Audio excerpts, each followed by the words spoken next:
Hello and welcome to All on the Tables RPGs. I am your host M, and usually I would be your GM, but today we're not quite ready to start our game of Arc City Arcane Blues. We're going to start by playing a game of I'm sorry, did you say street magic to do a little bit of world building. So with me, I have two of the players for the upcoming campaign. We got April Hello. and we got Pixel, Hey everyone. the creator of Arcane City Arcane Blues, and we are going to talk about our the setting for what we are going to use for our game, the Chicago of the 1920s. Now, normally with so we're going to start with for as I'm sorry, did you say Street Magic says it? We have already talked about our lines and veils up before the start of the game. That's talked about those for the whole campaign. We're just going to carry those over to this. So then we are going to move on to the second step of the game and setting the tone. Um, to do so, we are supposed to pick three adjectives to describe the city. Um, Conveniently, we have three people on the call, so we're going. I think that's pretty obvious. The way to go forward is that we're each going to pick one adjective that we think should apply to the city we want to play in. Um, so I guess I will go first. Now the book does provide us with a list of suggested adjectives. We do not have to stick to these, but they are worth looking at for your consideration. I hmm, I like the word they have. One of the words they have here, kin, kinetic. I like the I like that the city has a movement about its. I like the idea that the city has a movement about itself. Like it's not a static place. Stuff is always happening and changing. And one of you just highlighted a blank space, and these unhighlighted is kind of distracting.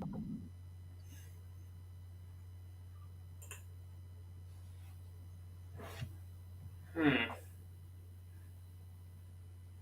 Whichever one of you is anonymous octopus. I guess I would be me. Can you see which one you are yourself? I see another that's called anonymous mink. So I'm guessing I'm the octopus. Yeah, you got. Yeah, I should be the little picture of Samus, and you two are both anonymouses, and there we go. Okay. I thought I was just me. I thought my name would show. Never mind. It's okay. All right. So kinetic. I'm just going to put a little definition here to remind us what we mean by this. City is alive and constantly changing. All right. April, do you have an adjective in mind? I had Uh, one, but it's basically I just asked April first, Pixel. sorry. no, I I asked could April first. I could do with a minute. So Okay, if it then makes we will lots of move on. difference. Then we move on to Pixel. Sorry about that. Pixel. Yeah. So I was thinking of effervescent, but that's basically the same as kinetic. So instead, I'm to go with temperamental. And what do you mean by temperamental? It's a city that can easily be your best friend or your worst enemy, depending on how you act with it. Oh, I like that. I like that. All right. So, oh, are you're gonna do it? Yeah. Well, yeah. No.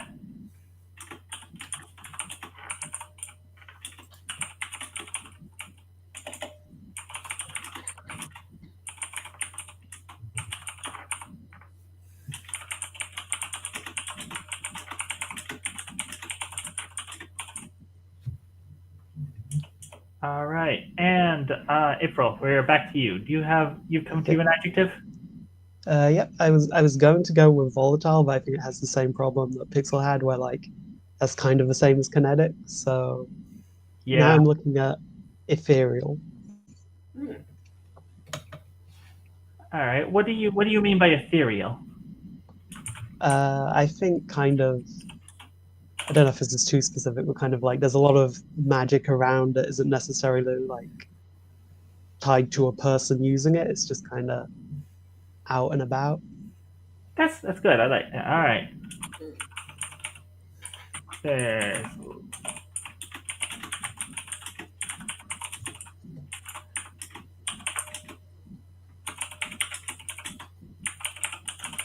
not tied to specific people.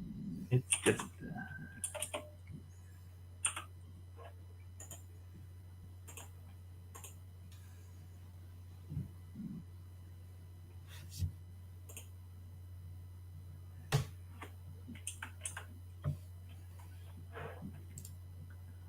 all right. Those are our tone adjectives laid out.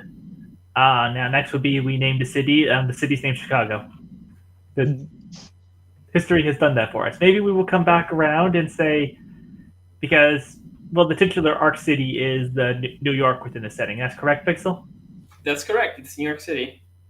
So maybe as we're like going over the backstory of Chicago, this Magic Chicago, we will come up with a new name for it. But I think right now, I'm okay with leaving it Chicago for the moment. You all too? All right. Then rounds of play.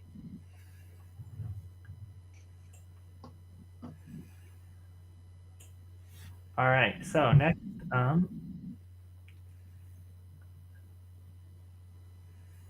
am going to start and declare our compass for the next round. Bup, bup, bup.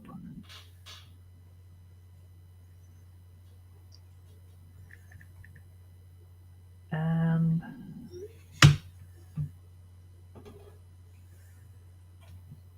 I am because we are doing a story about a speakeasy and criminals. I am going to say that our first area of focus should be organized crime. That is our first.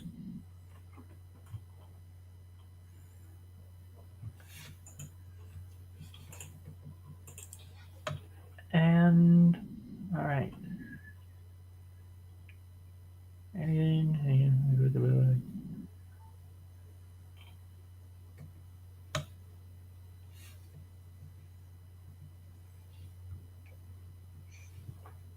All right.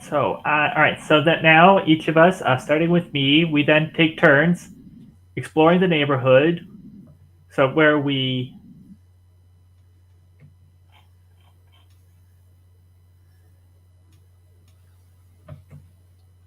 like detail a neighborhood of the city and establish what's in it in it that's relevant to that subject matter. Visit a landmark that's more specific than a neighborhood. That's like a specific business or other place in the city where you might find people and that's relevant to the thing. Or meeting a resident where we detail a person. And I'm going to specifically say that I do not want the PCs to be in the residence because I feel like they will be determined when we get to the actual campaign. Right, so I am going to start by I'm going to detail a resident. She is an up and coming gangster who practices necromancy. Within the terms of ACAB, she is a shape changer that, or maybe more of a transmuter. Point is that she can do. She could do. She could. It's more effect somewhere between healing magic and animating the dead, and that she just keeps your body. She could keep bodies alive after they really shouldn't be anymore, and they start rotting away. I feel like NPCs don't need to be as hard lined into the archetypes as the players because they don't Yeah, really. I would tend to agree with that. All right. What should I call her though? Um, need a good Italian name for her. I am going to, on the other window, pull up a list of Italian names.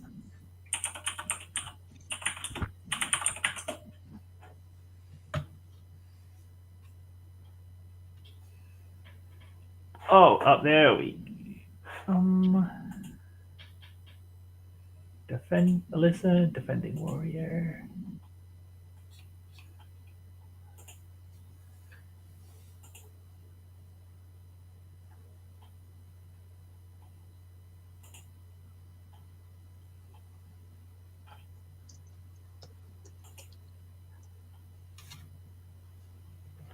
Oh, there we go. That's the one. All right.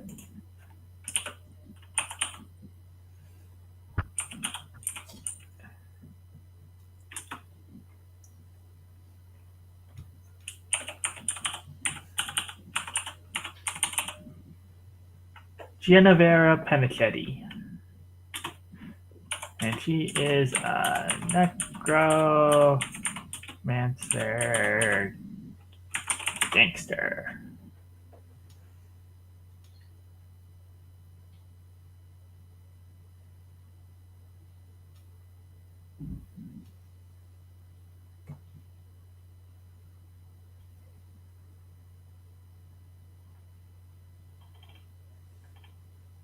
All right, and then after that, we deal a brief glimpse into the resident's life. So, I I'm gonna say here, Genevera, she got her start as as a mob doctor. Putting people back together as you do when you don't want to take them to the hospital and have to explain gunshot wounds and such. She, as people ended up less and less able to go up in public because of her treatment. She kind of fell on some of the bad side of some families, and is branching out on her own with some gangsters that are more willing to own looking less presentably human. Um,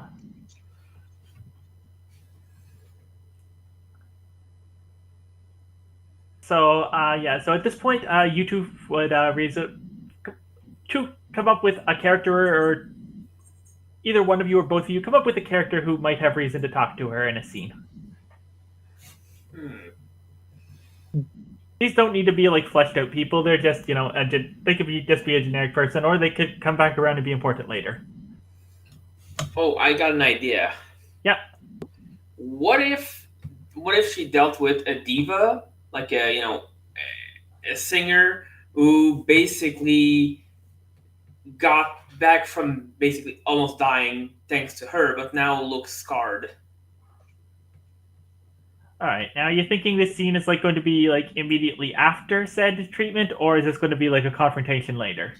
Maybe right after, like she wakes up and like she realizes that she's alive, but looks visibly not alive. Sort of. Does that make sense? Yep, I get it. Yeah. April, do you have any a character you want to add into the scene? No, not really. All right, then we'll just do this one, the two of us for now. And do you have a name for your diva? Oh no, I'm bad at names. I'm gonna pull up a name generator real quick.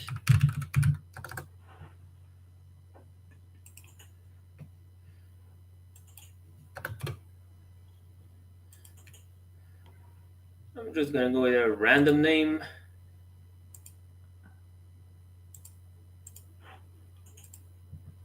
About Helena. Helena. Helena All right. Abbott. All right. So yeah, Helena is laying down on a table where Genevera is working her magic and eventually nods to herself, satisfied. The ethereal glow fading from her hands as she steps away from the table. Is like, "Oh, all right, you can get up now, Miss Abbott. Your brother did a number on you, but you'll live to sing another day." She asks for a mirror, and then as soon as she sees her own face, she screams and says, "My career is over. I can't be seen like this."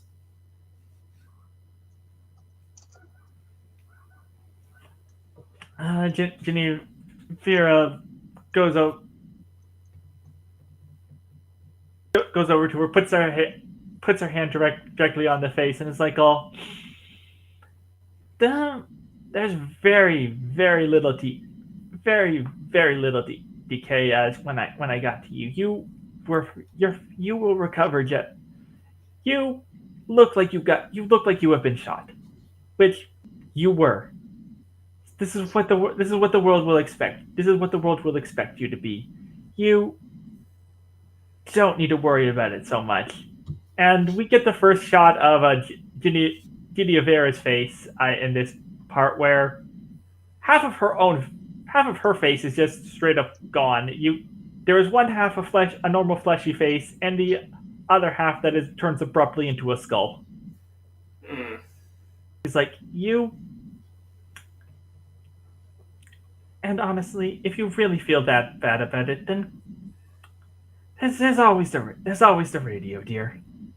You you will get back on your feet. I am not going to humor this. She gets up and gets her stuff, looks back at Dinevera and goes, "This isn't the last you'll hear of me. I can guarantee it. Oh, I know some people who are pretty powerful too." And then she takes her leave. I think that's a pretty pretty good vignette there, and we can end it there. And all right then, which either of you want to go next and explore the neighborhood to explore a neighborhood, visit a landmark, or meet another resident?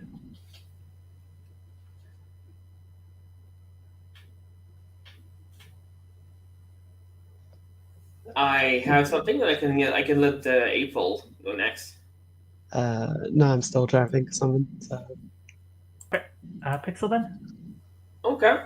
I have a landmark in mind, and in a way, it's kind of related to Elena.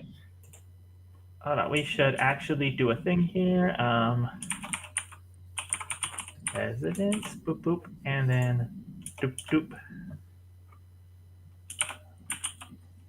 Landmark,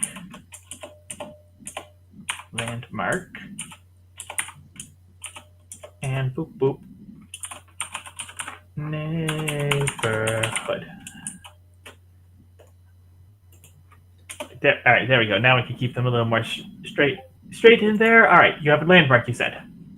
Yeah, I'm so I'm not an expert in the historical period, so maybe I'm thinking of the wrong period. But like I'm thinking, Chicago, it's a big city. There's probably like cabarets, right? Yeah, those are starting about now. Yeah.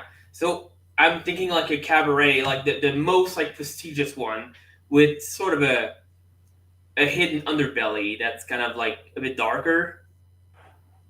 Okay. So my idea for the name is just the Golden Lion Cabaret.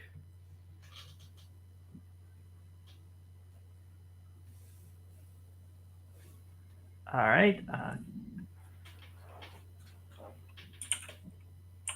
Golden Lion Cab. I can never remember how to spell cab. Cabaret. No. E.T. Cabaret. Yes, that's right. Okay. French. Yes. Yeah, so like Um, address wise, I'm thinking like it's in like the it's like in the theater district, like you know in the downtown area, sort of like where there's like a lot of entertainment options. all right, so it's in the theater district.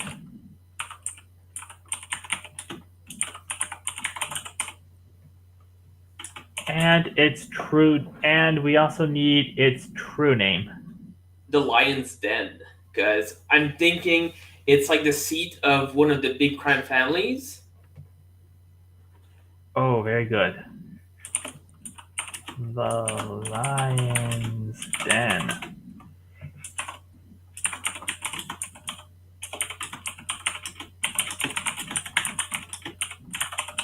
The seat of one of the crime families. I like that.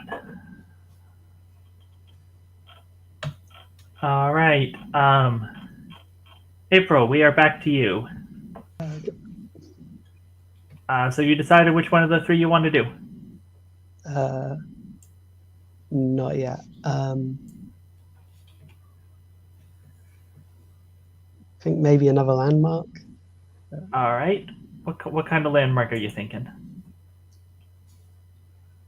Uh,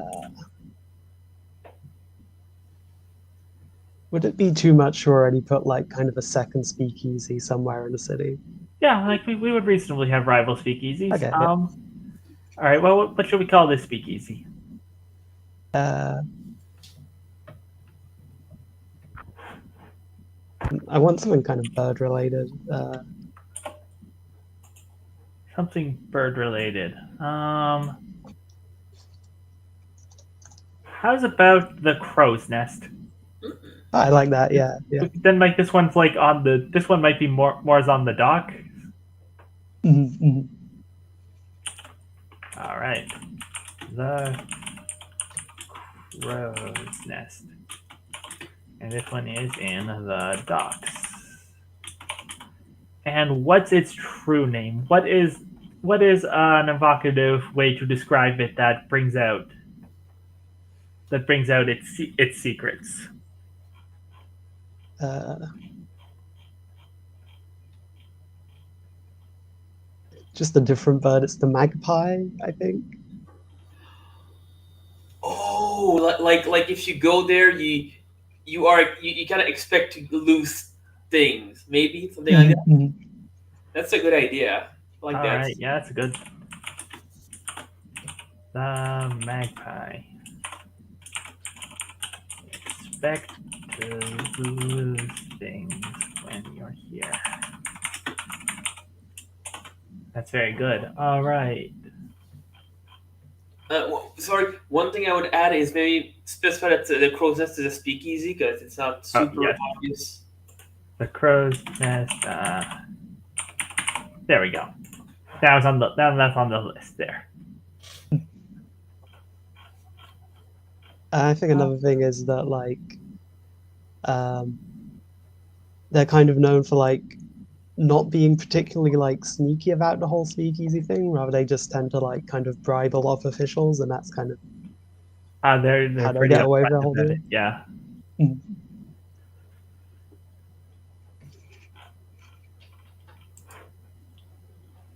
All right.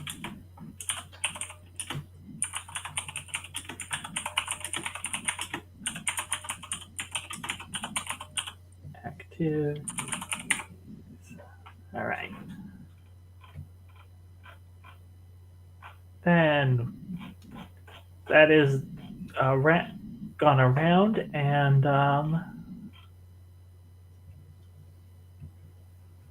after everyone has wandered the city during the current round, the player who first declared the compass finishes the round by creating an event that changes or alters the city in some way. Your event should be related to the compass that you said at the beginning, or one of the cards that was played during the round.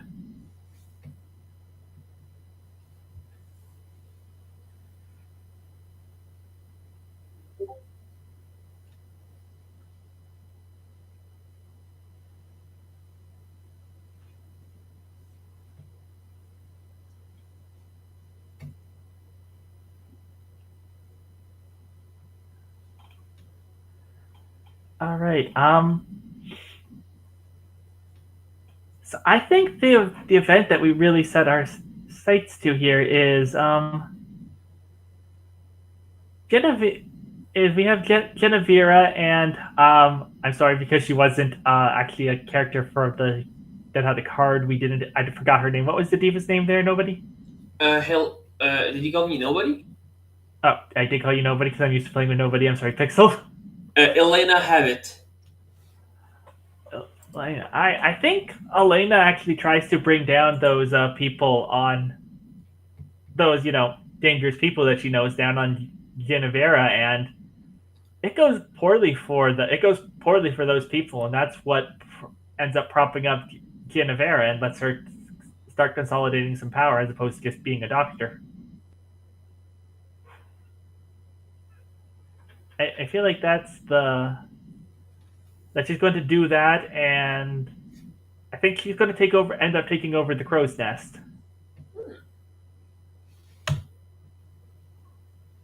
In the aftermath of that.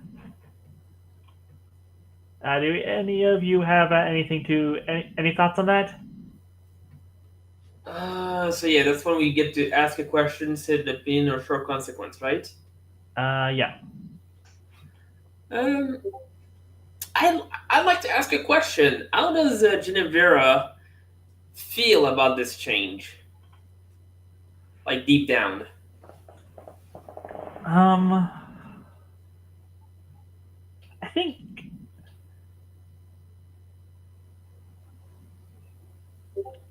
I think deep down she's like the way she presents. She's kind of cold and calculating, but I think like deep down she is a little uncomfortable with this, but doesn't really see any other options for the way her powers are ending up leaving a mark on people in the city. She either has to own this or entirely abandon her magic.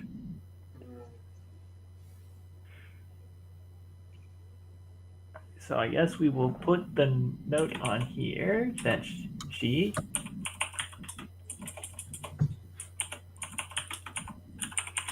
took over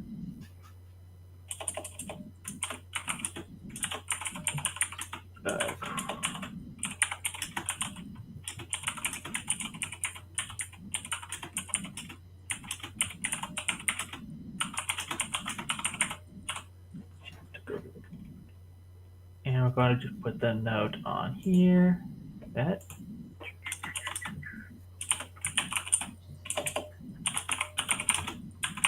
taken over by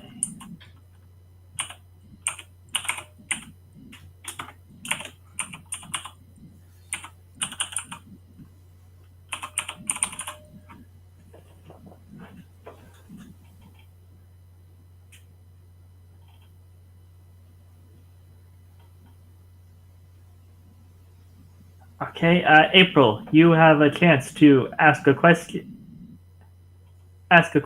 state an opinion, or show a consequence. Okay, I'd like to show a consequence. All right. I think it's that kind of. Oh, sorry. After kind of taking over the crow's nest, like sort of having work done by Genevera, kind of becomes sort of a status symbol. Like people are like more eager to kind of show off that, like, hey, look where I've been, you know.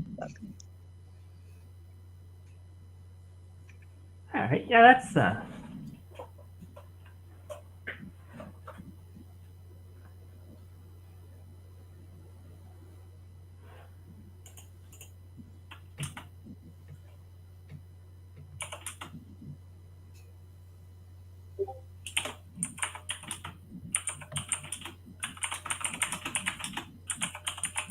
considered a status symbol. But primarily just for criminals, right? It's like the main public is still freaked out by people who look like corpses. Yeah.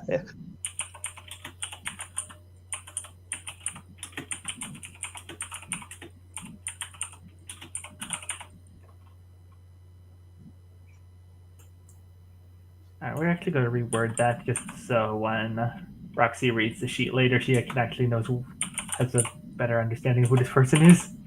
There you go, Necromancer Mob Doctor. There we go. Right. So that is completing the event. Takes on the voice of the city in this way. Last word in the event.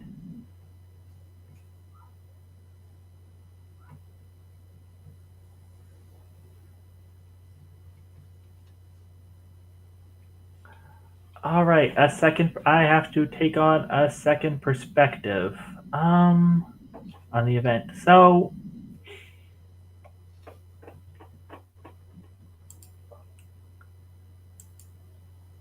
I think in the Golden Lion cat within the Golden Lion Cabaret and the other crime. We're going to say that that's probably the seat of the crime family that Helena was related to, just based on the fact that they control a cabaret and she's a musician. They're incredibly unhappy with this. They are incredibly unhappy with this development, and basically have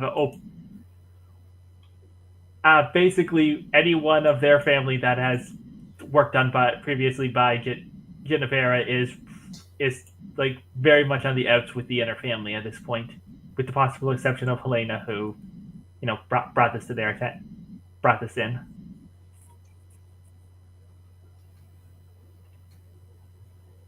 All right, we're just going to do.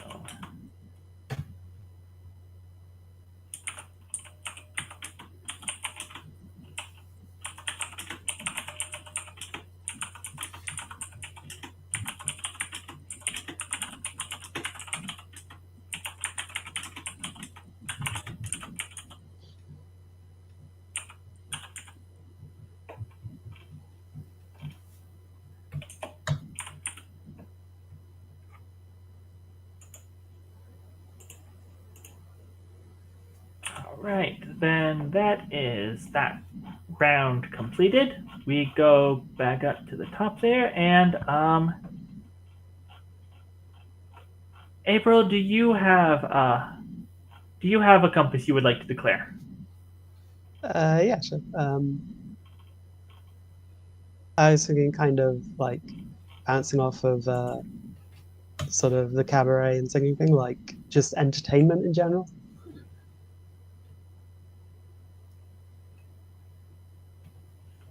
All right. So we're gonna start another one for entertainment. We're gonna go residents.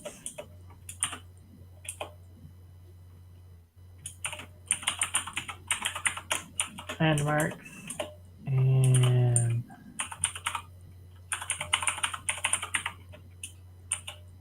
neighborhoods.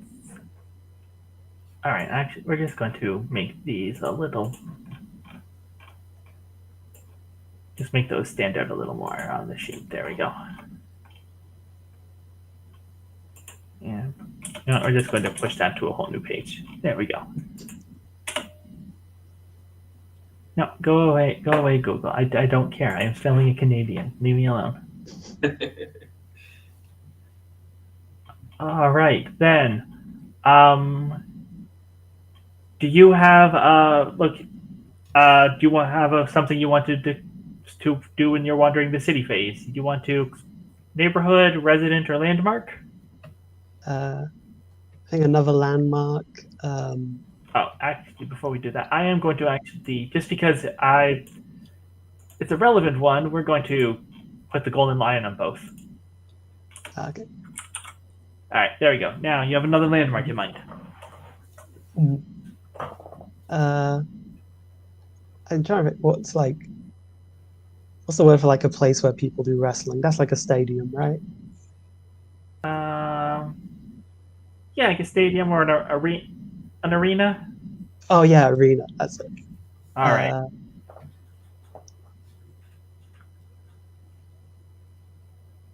All right.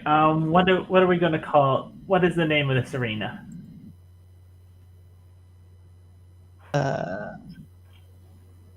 It's just going to be a person's name. The Zimmerman Arena. Right. Zimmerman Arena. And title and address. Where is the Zimmerman Arena? Is it like downtown where like like in the center of town? Is this an underground arena with like illegal fights and gambling? Yeah, I think it's an underground arena in like the theater district. All right, all right.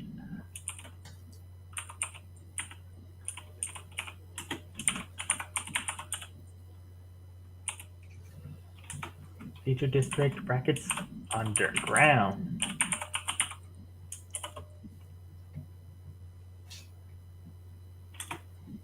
All right, and its true name. What's a little thing to describe the secrets about this place? Valhalla.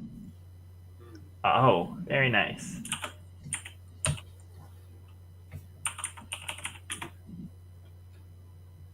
Now, are we saying that the idea that this is a place of honorable combat, or is this a place where people die a lot? You know, a little column A, a little column B.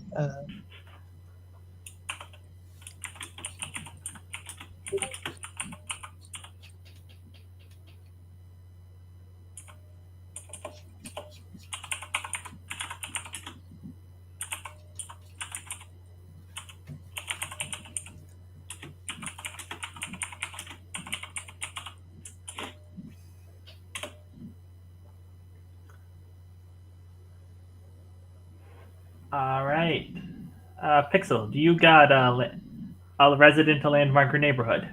I think I'm gonna canonize the theater district as a neighborhood. Right. Yeah, it's come up a lot. We should probably do that. All right. Let's go read the rules for neighborhoods.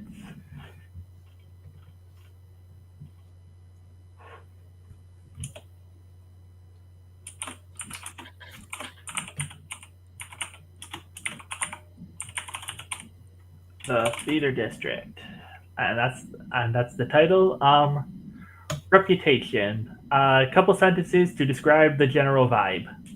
Yeah, I think this is seen as like a great place to visit once in a while, but a terrible place to be in often. Okay. Great place to visit, but a terrible one to be into often.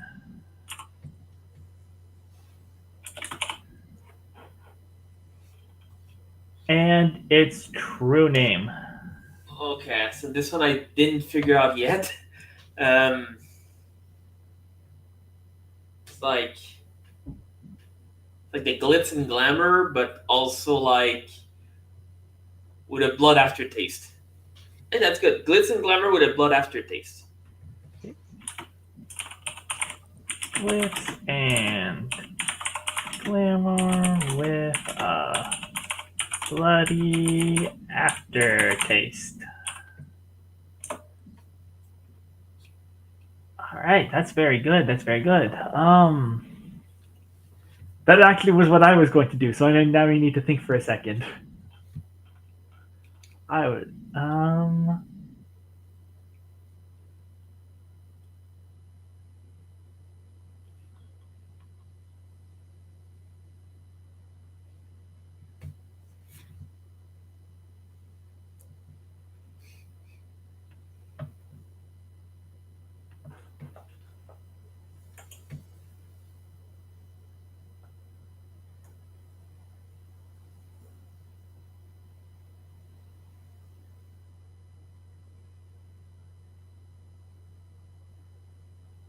feel like we should have at least one resident.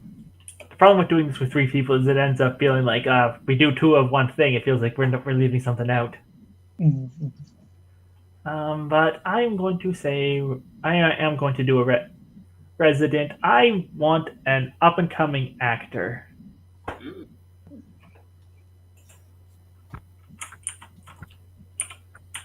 Um,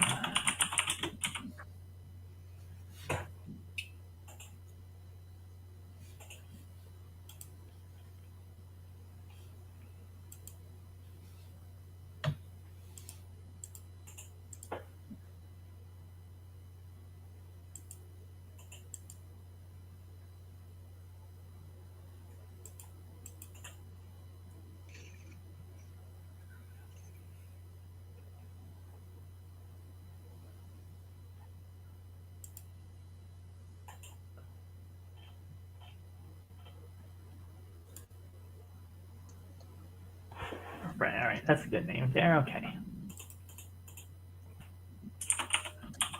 Reno Hamilton. And let's go to my residence.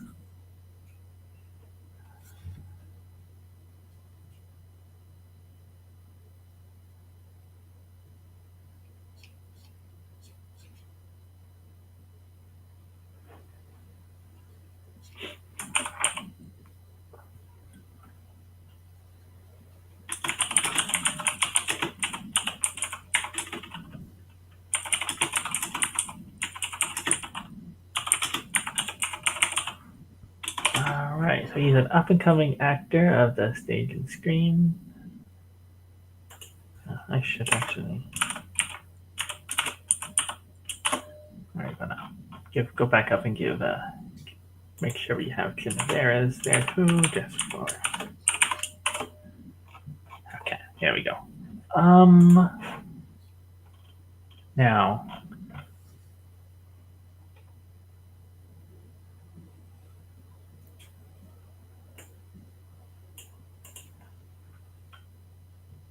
Don't really see Renault as someone who uses much magic in his act. Like I think he is like very just very human. If he does actually have any magic, it's mostly just your baseline need to work your appliances in the magic world of Arc City. So he's just a guy. Do either of you have an idea of someone else who should be in this? What kind of scene we should do for Reno here? Well, before I think I've got an idea for like what kind of guy he is. Like, what about? Yeah. He is like such a good actor that people believe he does magic when he doesn't. Oh. That's a good hook there. Yeah. Like people assume that he does magic to make himself like look more presentable or more talented when that's not the case. He just is that talented. All right. Um.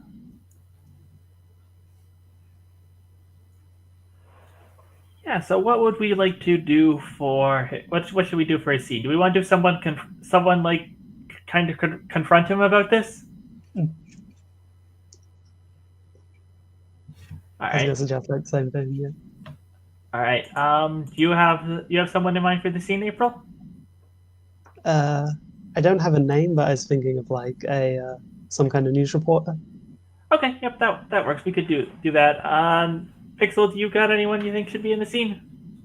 No, I think I'm gonna watch it unfold. I think a reporter and an actor, that's a good scene idea to begin with. All right. Yeah, I feel like this is probably a scene that's in semi-public, so like if you do come up with something in the middle of it, you can jump in. All right. Okay. Yeah. So Reno. So like yeah, I'm thinking like this is just after a recent performance. He was in a play. I'm just going to say is Shakespeare. He was just Hamlet. And yeah, he being interviewed, and he's like, "Oh well, the truth, the truth is, I'm not very magically inclined myself. I honestly, I could barely even get the elemental magic to keep my stove running. You know, I'm everything you see on that stage, that's just me. I'm just doing my best out there. Ah, that's that is so amazing. But you're not just being modest with us, are you? It's not like any secrets you're keeping, are there? Maybe just a little something here and there. No, no, I'm if I was doing like magic, like we we've all known we've all known bards in our time. We've all known people who can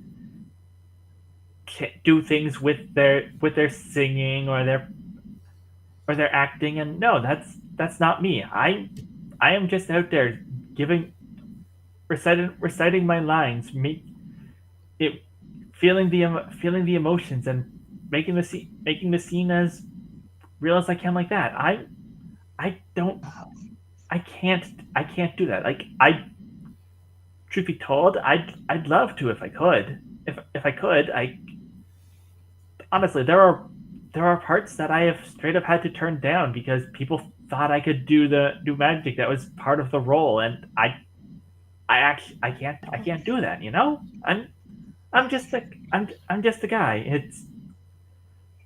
I feel like it's getting increasingly uncommon out there in the world, but I'm just out here doing what I do. You know. Truly one of a kind. Wow. All right. So, going to put that on the thing has absolutely no magic, but people don't believe him.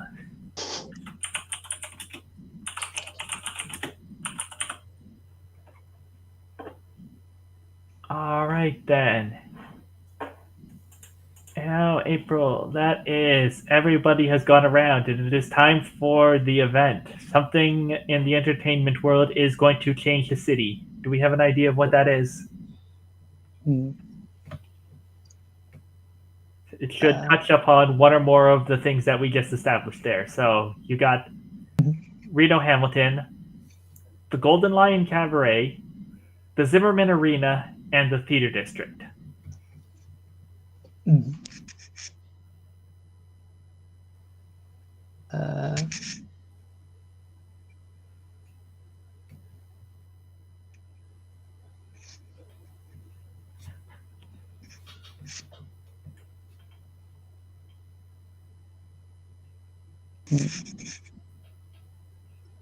oh, You could want it? me and Pixel to like brainstorm with you here? Oh yeah, sure. All right. Right. So, I mean, something that comes to mind immediately is what if there's a scandal because Reno is seen like walking under the Golden Lion, Oh and yeah, like people assume that it might be because like he was meeting with one of the mob bosses. Oh yeah, that's a yeah. yeah, that's a good one. You want to go with that one, April? Yeah. That sounds good. All right. So I'm just going to put that on here.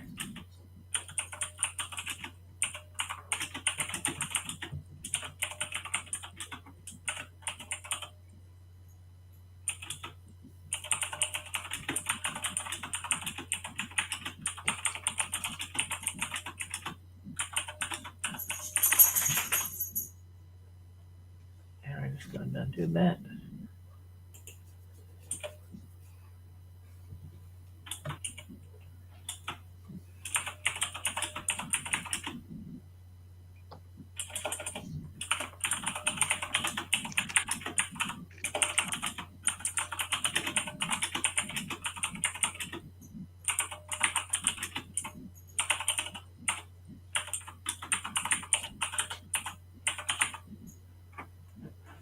All right. So that's the base of the event. Pixel, do you have a question, opinion, or consequence in mind? I have a question. What would Reno have to win from? What would Reno have to gain from working with the Lion family? Let's call them the Leo family for, Hmm. for thematic reasons. Uh, well, I think since they have like a lot of influence over the theatre district, like getting in good with them would like create a lot of opportunities in his career in terms of like a lot of gigs that like he might otherwise not be able to get. Mm-hmm. Right, and like maybe have some people get their knees broken or something Yeah. by accident.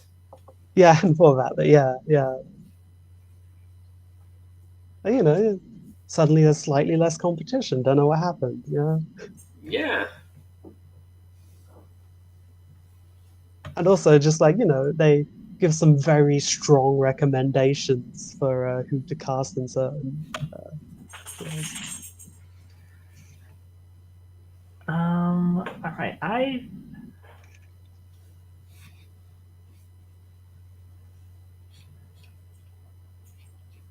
An opinion or consequence. I think I'm gonna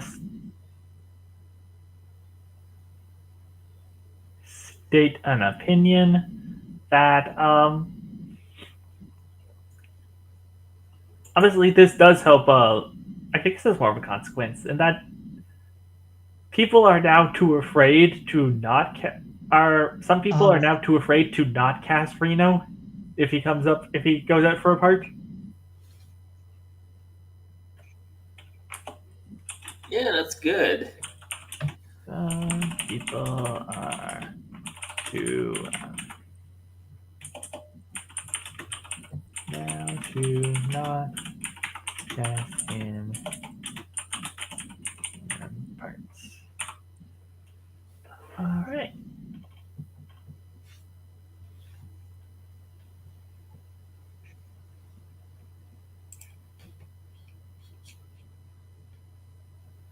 Um. Okay. Then we completing an event. Right. So you need to give us another side of this another side of this event. What is something? What is something else impacted by this that you wouldn't uh, initially think? mm, mm.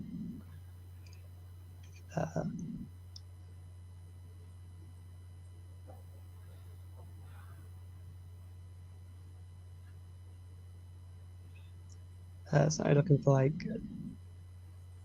for a name that's not like a main resident. Who was the performer from like the Elena. crime round? Elena, yeah. Would they be in kind of like similar enough industries to really be like to kind of affect each other as far as I mean, I don't see why not. They're both in the entertainment business in the theater district, Yeah. and both had a run in with the Leo family, but like staying on the good side, so they definitely could meet. so yeah, I think maybe the was it event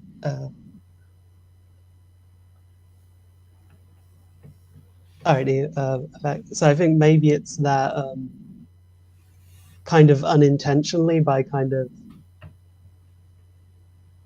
uh oh yeah, it's like they didn't act because he wasn't actually going to meetings with the Leo family, right? That was the thing. We don't know if he was or not. Oh, okay. It's unestablished.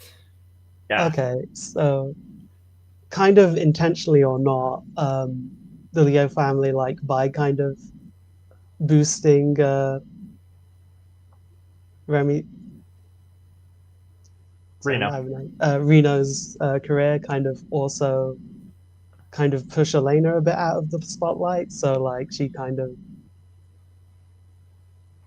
Okay. uh feels a sort of rivalry towards Reno at this stage. Okay. I She like didn't that. get like a full thing, but I feel like she's been in enough other scenes that she probably should get a Yeah, mention on here. So let's just put her down. yeah, I was gonna mention that. Helena, what was her last name again? Abbott, Abbott, ABBOOT. OTT. OTT. There we go. That's better. And that she is a she her. Yeah, she her. Okay. Very good. Um.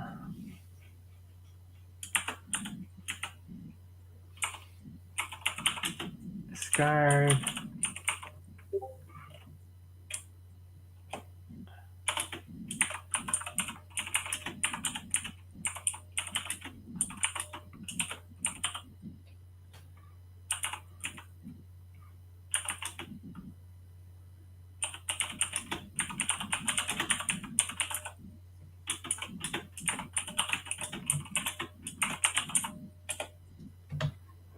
All right, there we go. That's enough to cheat at least on the sheet there.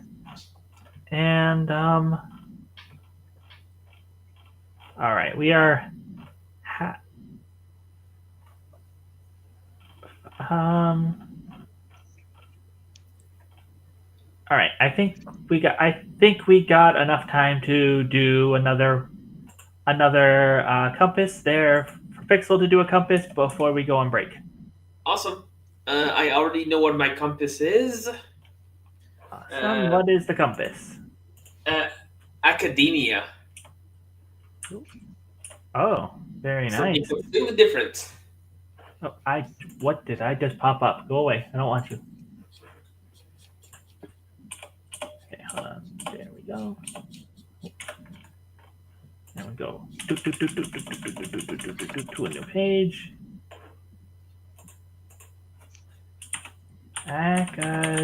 Academia. We did have a brief discussion about some of this on the off mic before. But all right, so what is your? Oh, let's actually put the categories in there first. Yeah. And while you do that, I'm gonna Google to see if there's any universities in Chicago and what they're called because I don't actually know that. I think it's just the University of Chicago. Oh, yeah. Okay, well, yeah. let's call that the University of Chicago then, unless we change the name.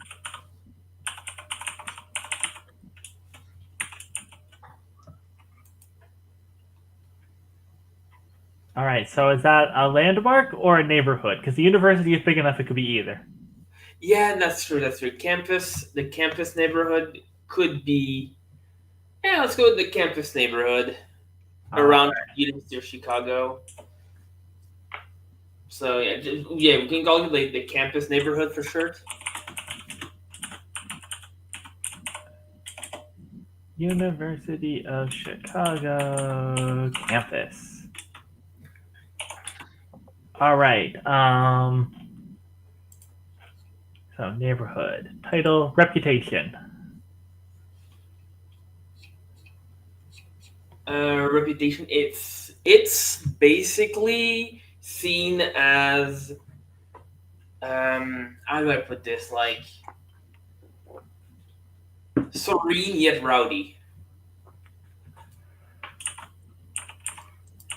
Like it's a place where there's both like people who are super interested in learning, and there's people who are there just because their parents were there. Okay.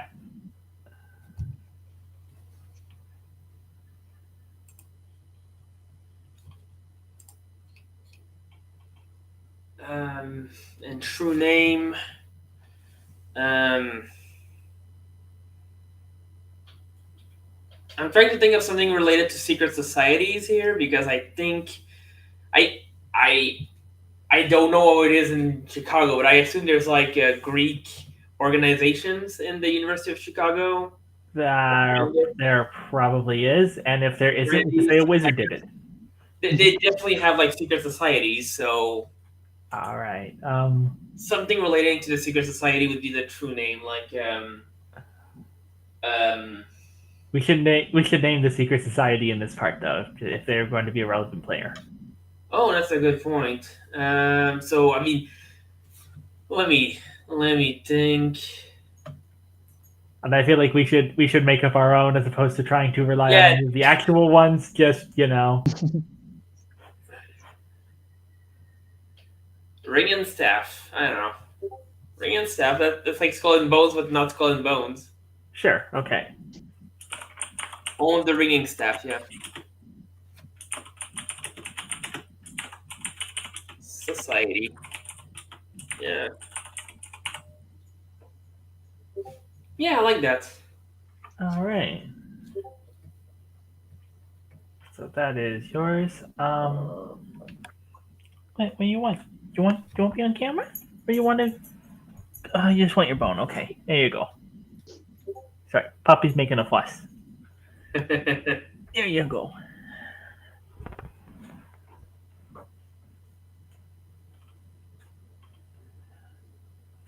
All right. So then we move on. I think I want to do a landmark. If I haven't done one of those yet, landmarks. Let's go to those quickly.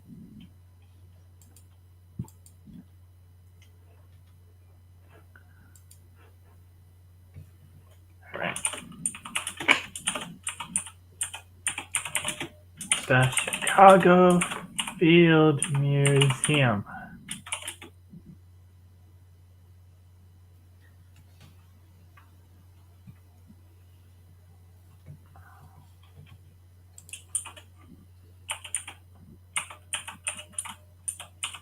And it's it is if I remember correctly, the Chicago Field Museum was only like very recently opened in this time.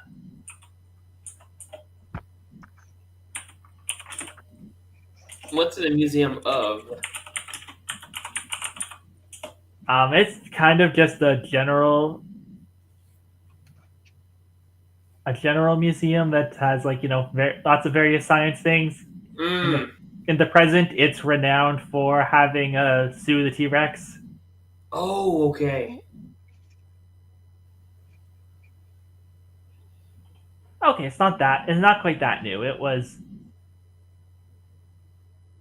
All right, so the original was founded in 1893, and the current building was built in 1921. Oh. So I guess it's pretty. The current building is pretty shiny and new. Mm-hmm. So it's All right, but first, actually, I need its its address, which is it's going to be it's just going to be generically downtown. I don't think there's like much else going for that day there, and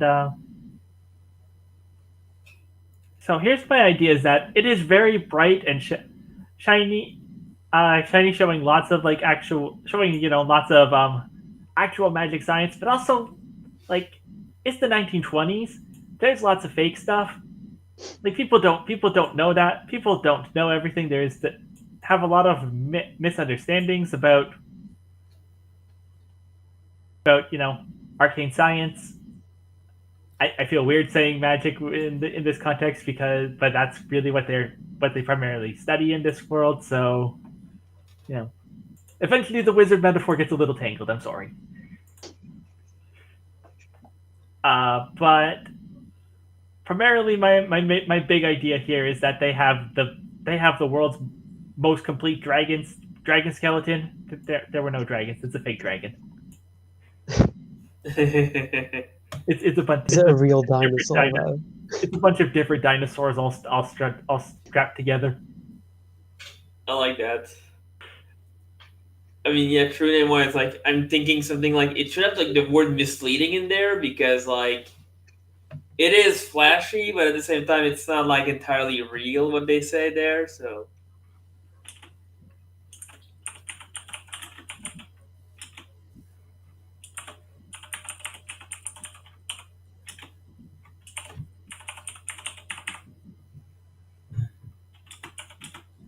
Oh yeah, I like that.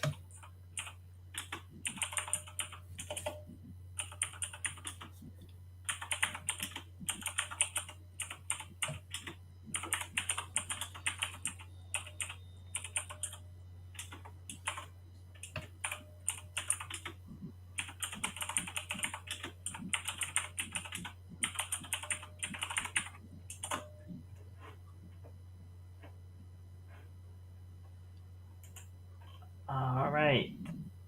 Now, April, what do you want to add to this? I was thinking of adding a resident who's like a professor at the University of Chicago. All right. You got a name for your professor, or would you like to have a random name generated for you? I've got like a combination of like two randomly generated ones. Mildred Graves. All right. Professor Oh yeah. Mildred Graves. That's cool because like it has both the words dread and graves. I didn't notice the dread bit. Yeah. All right. Uh, So she is a professor at the University of Chicago. mhm.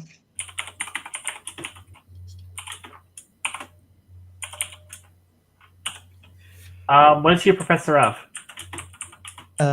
This may shock you, but she's a professor of sort of I think spirits and curses or grudges. I don't know what we're calling them, but sort of scary magic. Can we pseudoscience it up and call it thaumaturgy? Absolutely. Yeah. All right. It's always great to see that word. If I can remember how to spell it. Turd. It's a Y at the end, but you're correct. Yeah. Okay. No, it's a Y instead of the E. There we go. There you go. All right, and we want to do her vignette. So tell us a little bit about Mildred, and we can figure out who would be interacting with her. Okay. So I think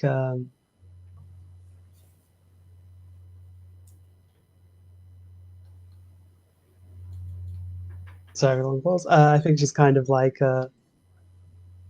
stereotypical kind of kooky scientist, like sort of very big on kind of like being kind of out in the field, out in the world, kind of looking at strange stuff that's just happening. And like I think sort of big on like is it still called a field trip when you're like in university, or is that like a different name? I think so. I think archaeologists go on field trips a lot. So So yeah, she's big on field trips. Alright. So very enthusiastic about I teaching. think actually I think the proper term in English is expedition. Okay, yeah. Oh, we have lost Pixel's video. Hold on one second. Pixel, are you still with us?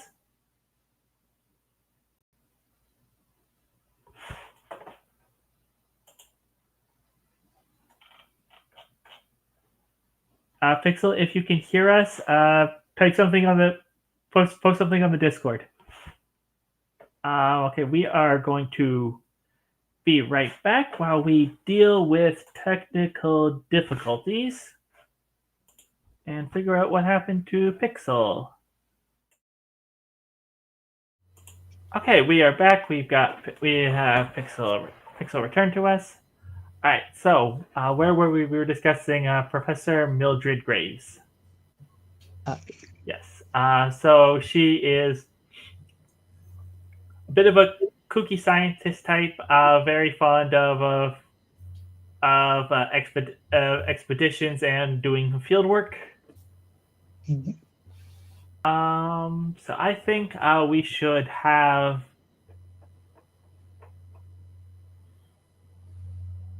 So she is a professor that deals in curses and stuff. Yeah. I think it'd be fun to have a scene of her and some students under her inspecting some cursed artifacts. That's good. All right, I think Pixel, you want to come in the scene with me and we both be students? Yeah, I would like to be a student. Hold on. Sorry, say something now. Your audio was out, but I think I fixed it. So it's talking about me. Yeah. Okay, there we go. It's better now.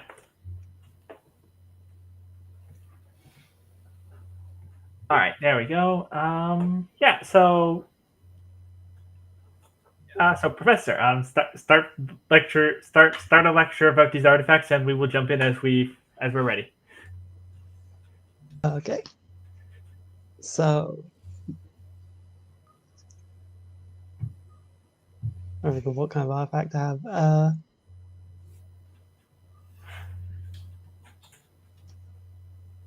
about a cursed ring? Oh, I love a cursed ring. Yeah. A classic. Okay. Yep. There's something here. Okay, got it. Who wants to wear this? Just holding up to both students. My student shoves Pixel student for shoves Pixel student forward. Sorry. My That's why I student was taking moves notes. forward to Okay, try and okay. make it look like you want to put on the cursed ring. Yeah, so the student's like, I'm more about the theory than the practice sometimes. Understandable. Understandable. Okay. Who wants to take this ring off of me after I put it on? What? Professor, is that wise? Do you know what the ring actually does? Uh, I don't. I don't. But I will after I put it on. That's the Oh, beauty of science, you know. Any kind of science, really, but especially curses. Okay. So, any volunteers? yeah. My student raises their hand. It's like I guess I'll do it. Excellent. She puts it on and then kind of like. Actually, yeah, I don't think it's a puff of smoke or anything. I think it is just sort of one frame she's normal, the next frame she is just a skeleton. Yeah, instead Oh of like no! going to get the ring off, my student just starts panicking and freaking out. She sort of very reassuringly raises both hands and approaches that student, just like, no, it's fine, it's fine. Okay, and very tentatively reaches out to her hand and pulls off the ring. And presumably you go back to normal if the Yeah, ring. yeah. Okay, so does anyone know what happened there? This looks like an illusion to me, since we're able to talk and move. Very good. Yes, yes. That is an illusion. Uh, does anyone have any guesses as to why someone would be buried with that? So that grave robbers would be scared by the illusion and not want to steal anything else after they try that ring. Ah, good theory, good theory. Yes, yes. Could it Um, have been ceremonial in use? also, always a good theory. My personal guess is that we are witnessing sort of the aftermath of a switcheroo.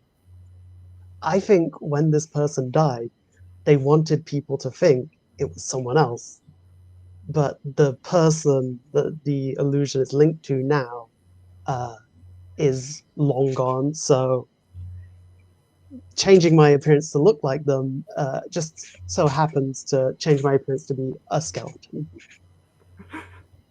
I love it. My student is like furiously taking notes. All right, I think that's a good end to the scene. So we're gonna.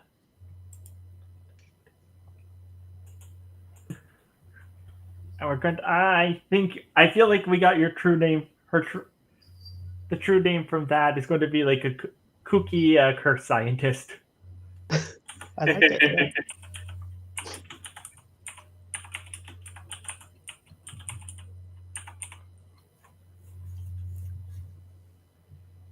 All right, then. I think Kooky spelled with a K.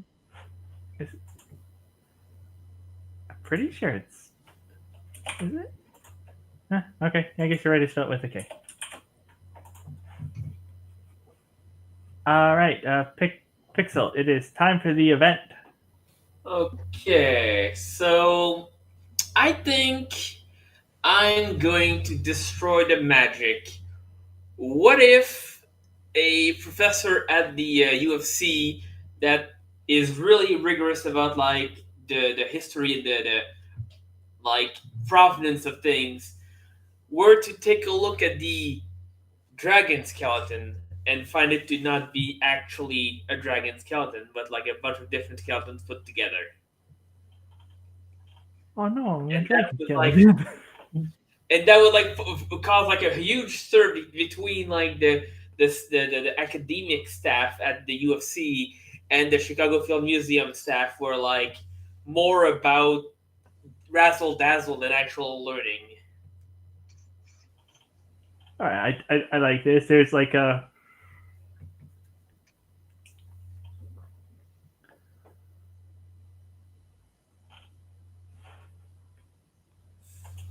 All right.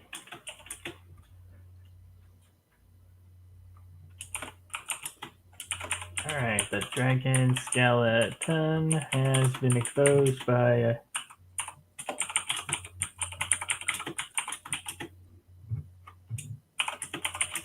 UFC professor. Um.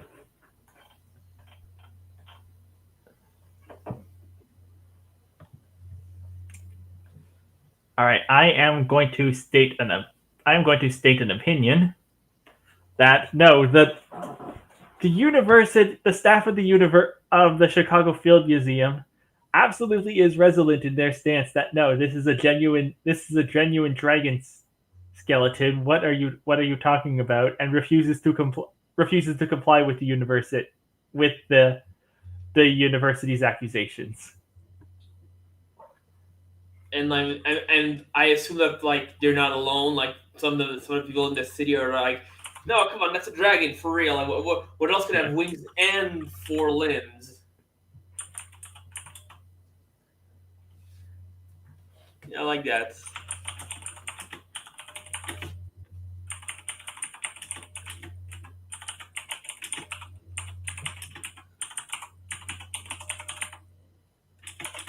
All right. So April, you got a question, opinion, or consequence? Yeah, I think I've got a question. What does that do to kind of the relationship between the museum and the university? Oh, so it was already tense to begin with. Like this isn't the first time there was accusations laid against the museum by the university staff, faculty. Sorry, but like this is like the one that's like big and like boisterous. So they're really like calling the papers and everything. Like they're really like souring this already sour relationship.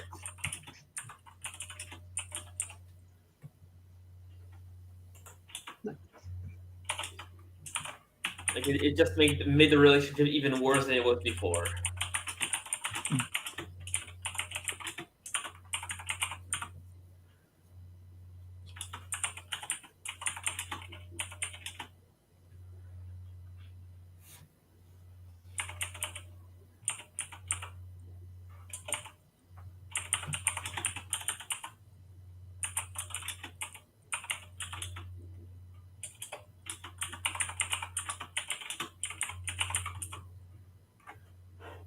All right, then. What is the change? How does this change the?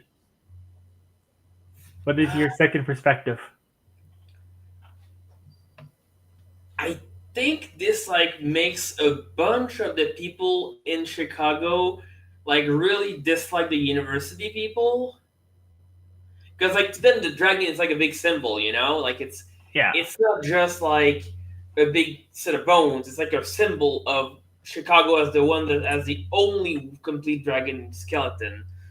So by attacking a skeleton, they lose the battle against the battle of like what's the Popular word? opinion. Popular opinion. Thank you.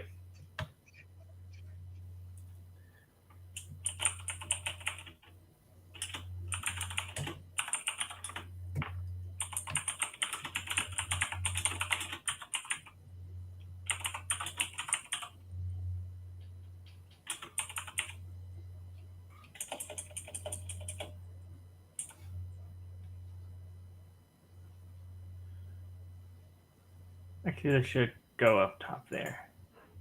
Should go on the museum, not on the university. Oh, sorry, no. People turn against the university, not the museum. Oh, right. Yes. I am.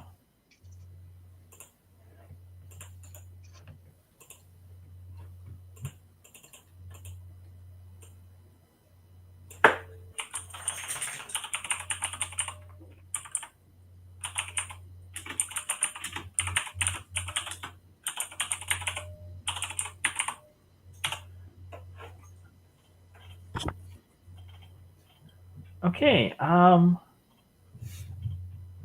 think that is a good place to go for our break, and we will come back and we will do another. Each of us will do one more round, and that should wrap us up for the night. All right, so we shall go on. We shall be back in 15 minutes. Hello, and welcome back to all on the table RPGs and our. Then the last half of our game of I'm sorry, did you say street magic to build our city for our game of Arc City Arcane Blues. That was a lot of games to say all at once. Y'all put too many words in your games names. Anyways, all right. So we're going to go into our. We're each going to do one more round as the compass, and before we conclude this for the evening, it's my round to be the compass again. So I have picked law enforcement because you can't do crime without people trying to stop the crime. You can't do crime without bigger crime trying to stop the crime. Exactly. They're in the acronym is like that for a reason. They're present.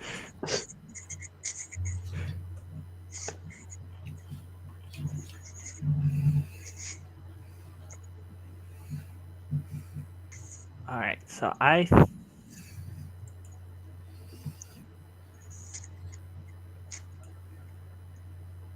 think we're going to start with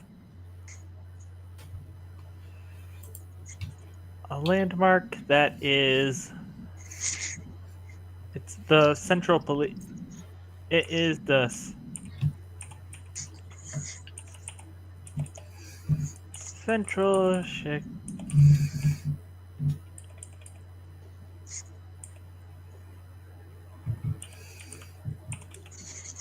Central Chicago Police Station,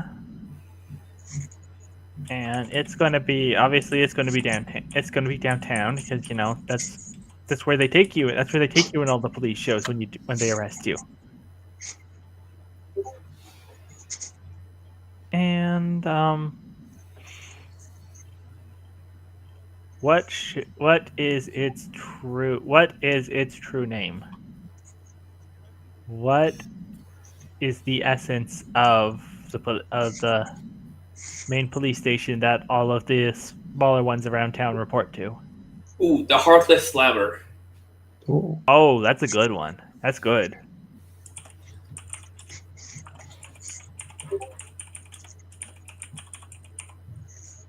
The Heartless Slammer. All right. April, do you have any ideas for a resident landmark or neighborhood? Or do you want to go to pick? Oh yeah. I think it's. I don't know police ranks, but. All right, but we are thinking a resident here. Yeah, I think it's Constable. Roofley. Sorry, say the name again. Roofley.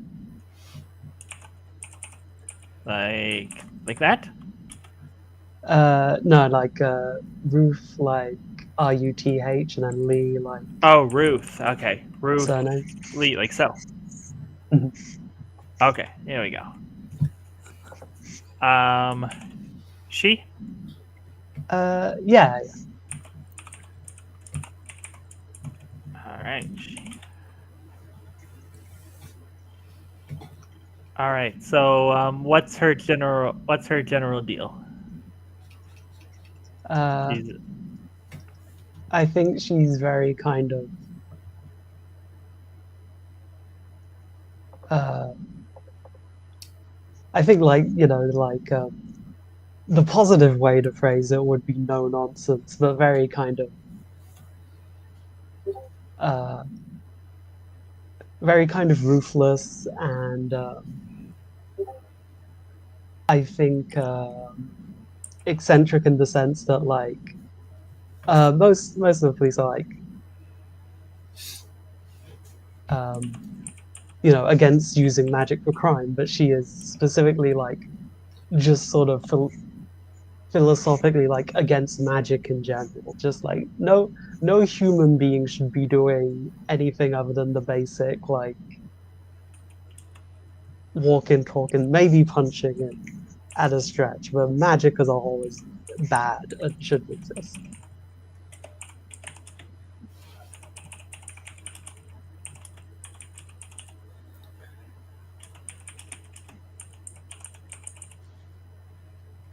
all right.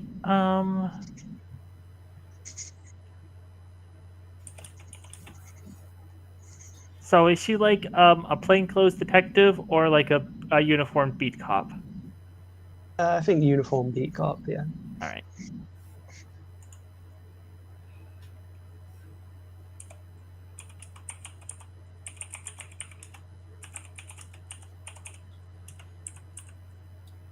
All right. So what are we thinking for her vignette?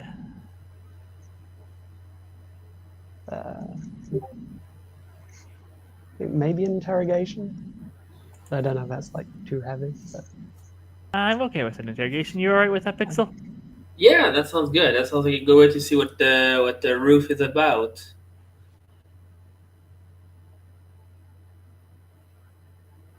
All right. Then let's see. What do we got going on? All right. Then who should who what kind of crime has this person she's interrogating been arrested for? uh, I think it's something very minor, maybe shoplifting or something. Just Okay. Okay. Um. Do you want to take the interrogated person interrogatee Pixel, or do you want me to? Up to you. I don't mind. Okay. I guess I'll take it then. It's like what? So yeah. So we're in the interrogation room. Constable Lee is staring him down. They're in the chair. They're in the chair at the table. It's like, oh, listen. I didn't do anything. I don't know what this is all about. okay, okay, it's good to hear. Tell me exactly what you didn't do then. What? I that's At 3:30 today at store name at Gregson's. What did you not do? yeah. I went to Greg's today earlier. I was just I was just there to pick up some smokes. You know. Okay, okay, you picked them up, and then what did you do with them? Talk me through your process. I went to the cashier. I gave him my money. He gave me the smokes, and then I left the store. Okay, You know how stores work. I believe two out of those three things. Can you guess which one I don't believe? It's like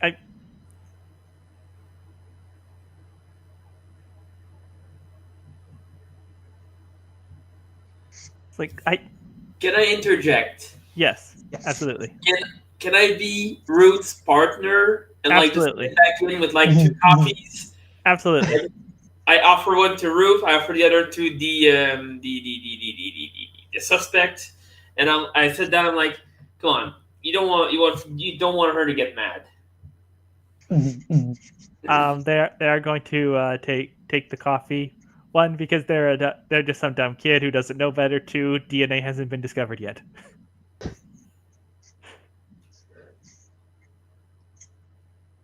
But if it Uh, was, Ruth would be against DNA as well.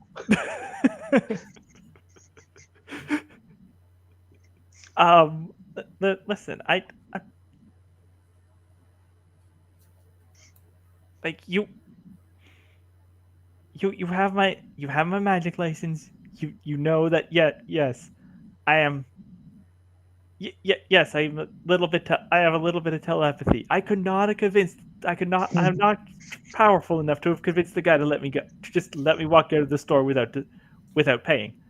It's like most I could do is like I could like I could look at people's memories. I could share my memories. If you would let me, I would just show you what happened. But I definitely don't get the feeling that that's going to be the case here. Mhm, mhm. So I don't know what you want from me here. I did not steal anything. What number am I thinking of?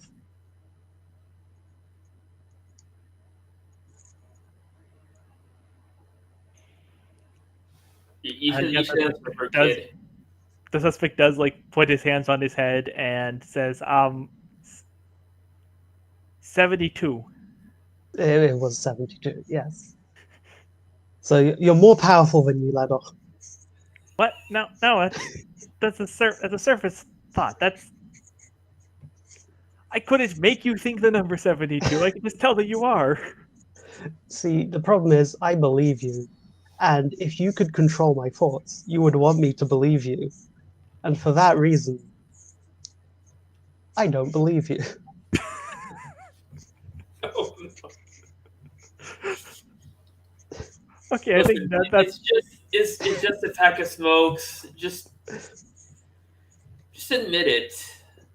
It's gonna save you a lot of grief in the long term. Mhm, mhm.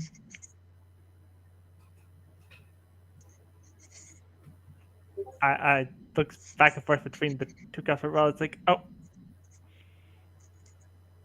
okay. I didn't pay for the smokes. It's Slams down on the table like, we got another one. And just marches out. and yeah, I think that's the scene there. What do we think Ruth's true name is?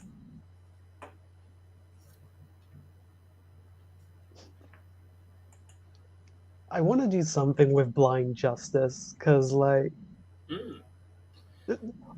all cops are bastards, but, like, she's a bad cop and also, like, a bad cop. She's bad at being the bad thing she is.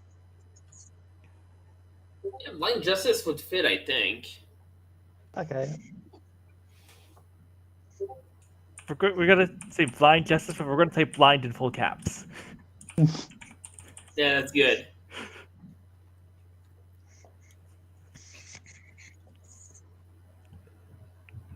All right, that is Ruth established. Pixel, what do you got? I also have a resident I want to describe, Very good. and that would be Commissioner Alex Thomason, like the Thomasson, like Alex Thomason. the two S's with between A and O. Yeah, yeah, like the Swedish version of it. Okay. All right, then he him. Yeah, he him,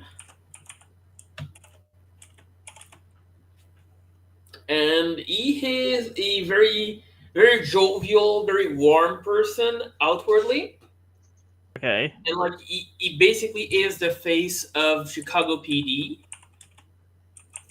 and people actually do like him a lot.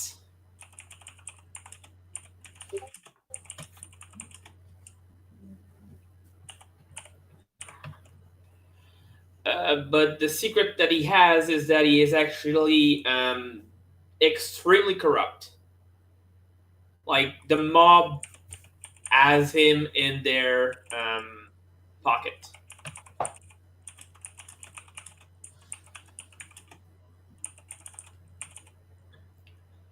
All right. Since we do have our two conflicting mob factions right now, is he more involved with the Leo family or with Generva Penichetti? Leo. All right. Unless, yeah, no, Leo. I'm gonna be like consistent with my thing. All right. He's more involved in the more established family. Yeah, exactly.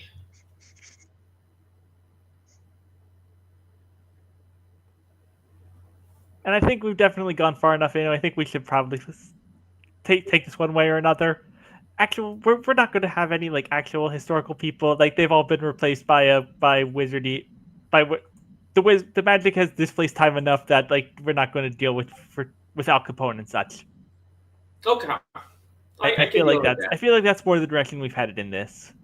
Yeah. If you feel like we could circle back to it, but What if it's not Al Capone but Alcazar Capone? That's more wizardy. Alakazam Capone.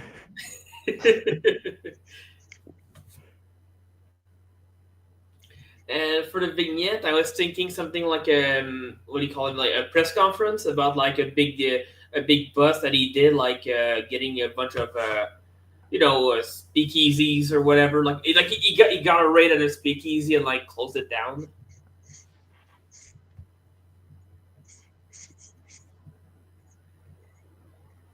Okay. Yeah. So April and I will be reporters and asking you some questions. Yeah, that sounds about right. All right, great. Then please start us off. All right. It's with great pleasure that I bring you, and then like he makes like a big gesture, like and like they bring in like 4 or 5 guys in chains, obviously mobsters. The people operating the crow's nest. Well, if the crow's nest has been raided and shut down, then it's not really a thing on the board anymore. Yeah, that's the thing. That's why it was raided and shut down. Okay. I'm doing, Yeah. I'm doing like I would got raided and shut down. This is the aftermath of that. Okay. Does that work?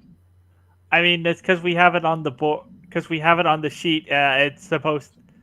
We can't really. You're not really able to take things off of the sheet. You can change them, but there's still. So it still has to be in business. Oh no, you're somehow. right. You're right. I shouldn't. Okay, yeah, never mind. Not the crow's nest then. That said, these people should. That said, I definitely do agree that these people all are part skeletony.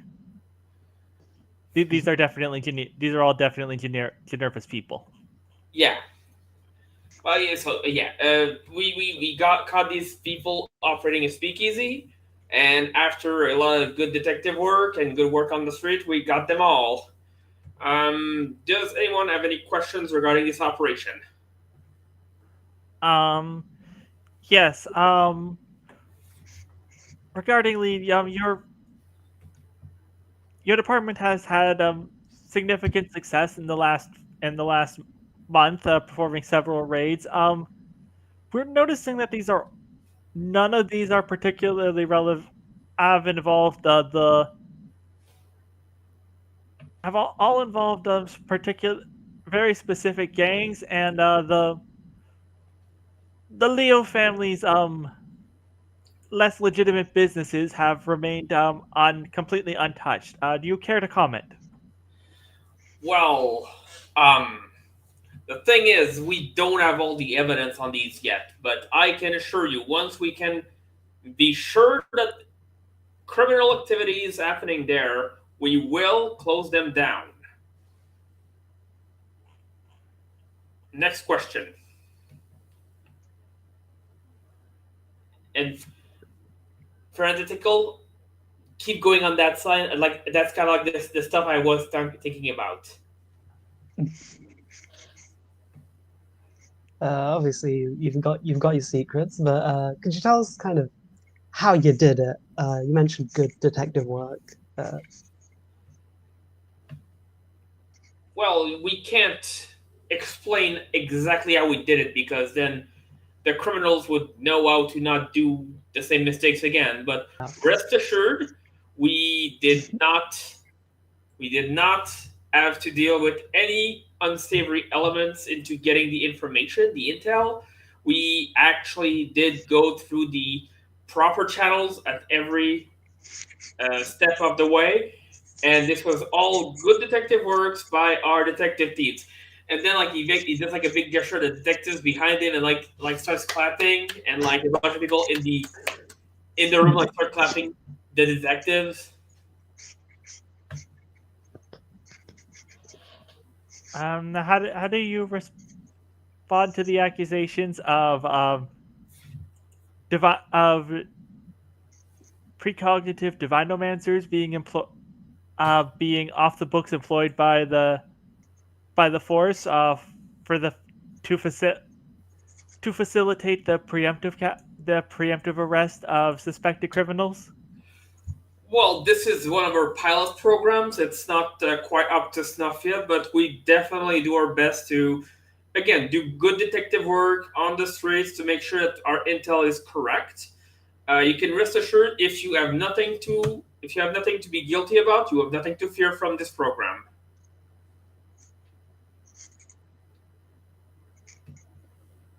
And like maybe like someone should mention like photos of the commissioner with the Leo patriarch. That could be fun, like last thing.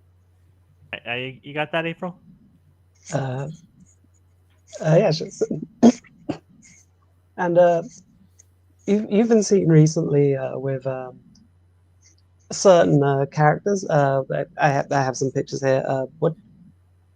What are your thoughts on this whole scene here? Sort of hand you the photos. Well, you're down Um, here. um, I the thing is this. Oh, look at the time. This press conference has to end because we have the room ready for something in 15 minutes. Sorry, that's all the questions for today. Then he turns around and he leaves. Okay.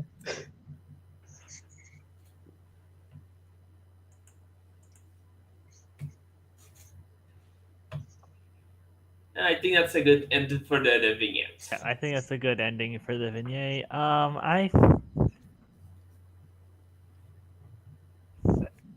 think that, what do we think for the true name here? This guy is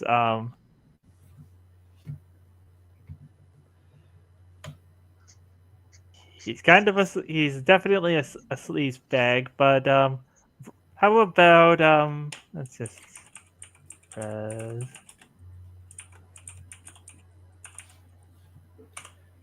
no, that's the wrong word. There we go. That's better. Presentable sleazebag as his true name there. Yeah, I like that. I like that a lot. Right, then it's time now for me to figure out what our event is.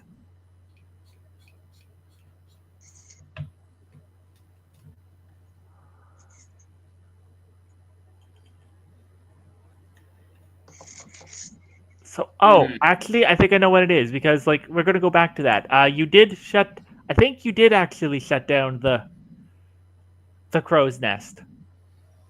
I Okay. think you did, and that is actually going to be our lead-in for the main thing. That is why I if we're all okay with this, I think Geneva is the one funding the players' speakeasy.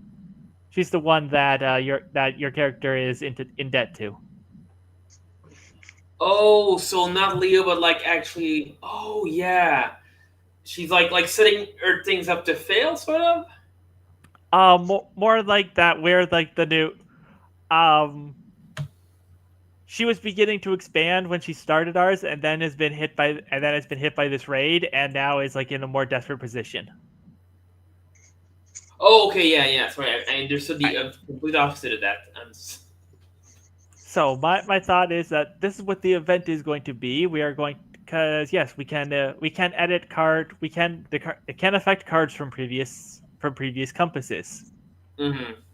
So I think we are going to do is we are going to say subsequently raided and shut down by the police.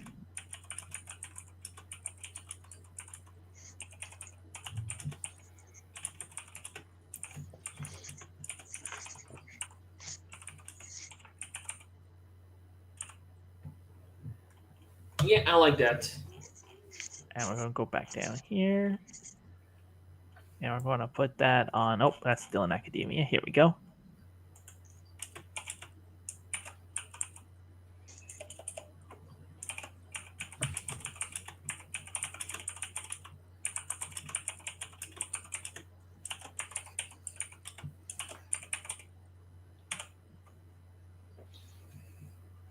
All right. So, April, question, opinion, or consequence? I think an opinion that come back. Yeah, okay. That by sort of becoming they're like sort of a more important speakeasy to Geneva, like uh the ones our characters work at sort of Okay. comes under more scrutiny from her.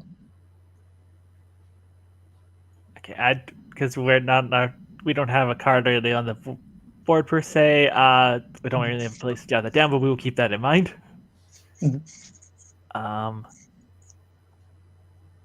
Pixel.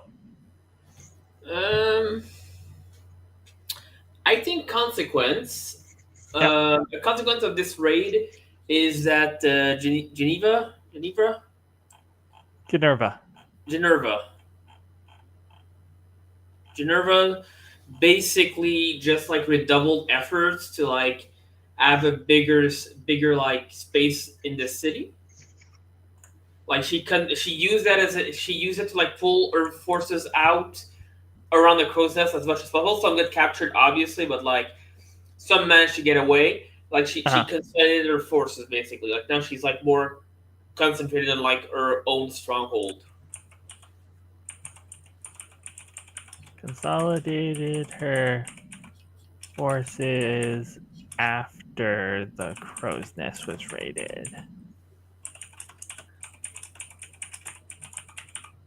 All right.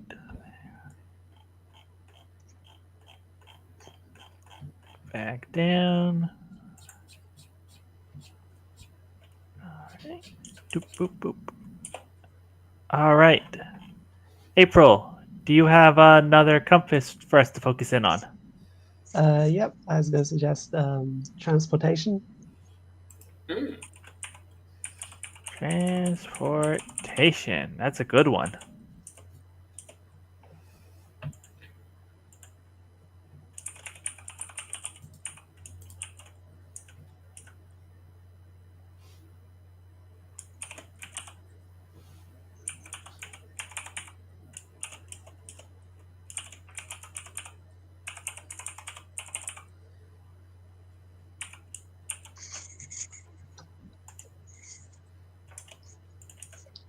All right, what do we got? What do you got for your first thing? Uh,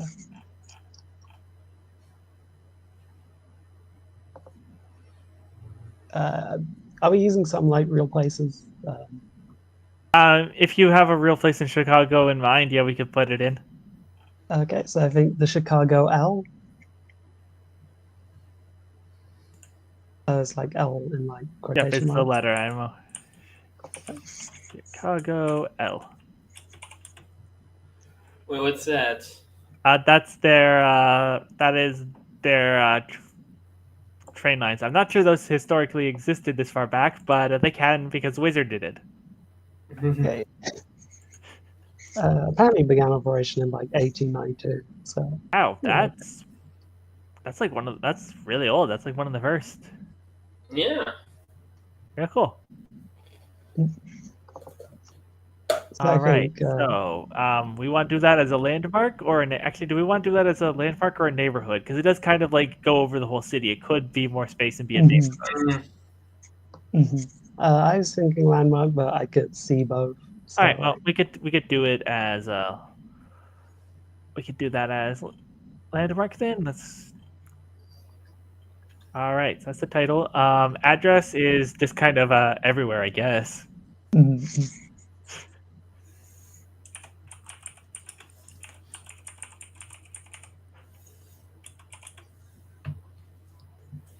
And its true name. What secrets are hidden in the L?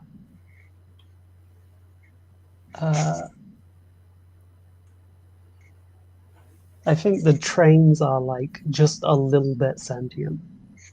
Ooh, spooky.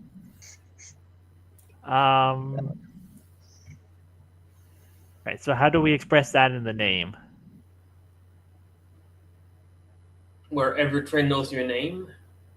Oh. Oh, oh. Oh, that's good. That's good. Mhm, mhm.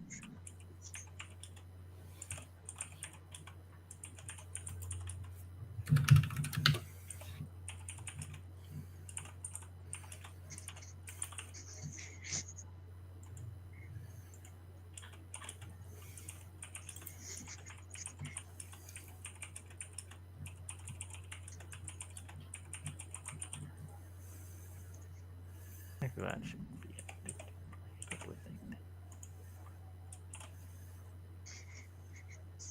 All right.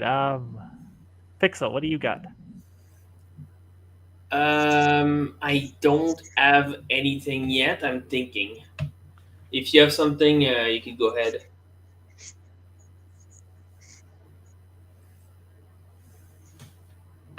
Okay. We did vaguely establish a transport-related neighborhood earlier, so I think we should have the docks give the docks a little bit more attention here.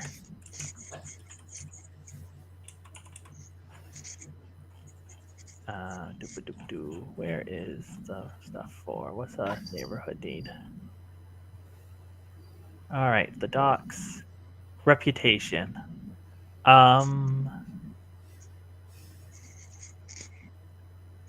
Yeah, so they're where everything comes in but that comes in through the lakes. There's still a lot of shipping on the Great Lakes back then. And it's not insignificant now, but it is definitely toned down since we developed air travel more. So they're kind of necessary but seedy.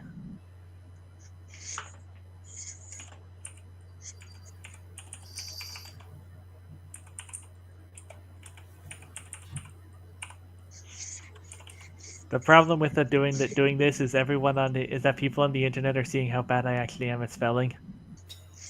Don't worry, I'm basically worse. Yeah, but you're bilingual, so you got that whole you could. I'm bad in both languages, though. That makes it twice as bad. All right. Reputation necessary and CD. And what is its true name? What secrets lie in the docks?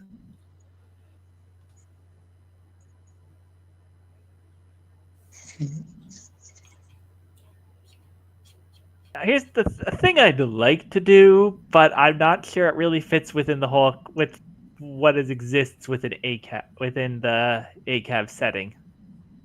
So you could, by all means, tell me that this doesn't really work. I want an Innsmouth kind of cult of fish people. I mean, Like, can you elaborate on what you mean by fish people? Do you mean people who became fish, or do you mean fish who became people? Oh, Because people who become fish, that's fine. There's shape changers. yeah. Fish that become people, Mm. I don't really like that for the setting. But again, Okay. maybe you can do it like well. I don't know. Like what did you mean? I did. I could work with fish. I could work with people that become fish. Like these are people who are doing this to themselves, like in or because they think they have there's a Cthulhu god that they worship. Yeah, Whether or not it actually exists, we're probably not going to touch on that. But yeah, there are these weird fish people who live in the docks. I like that. I do like that. As long as it's not like people from the fish deeps. Like as long as it's not like I don't remember what they're called. The deep ones. Yeah. Yeah.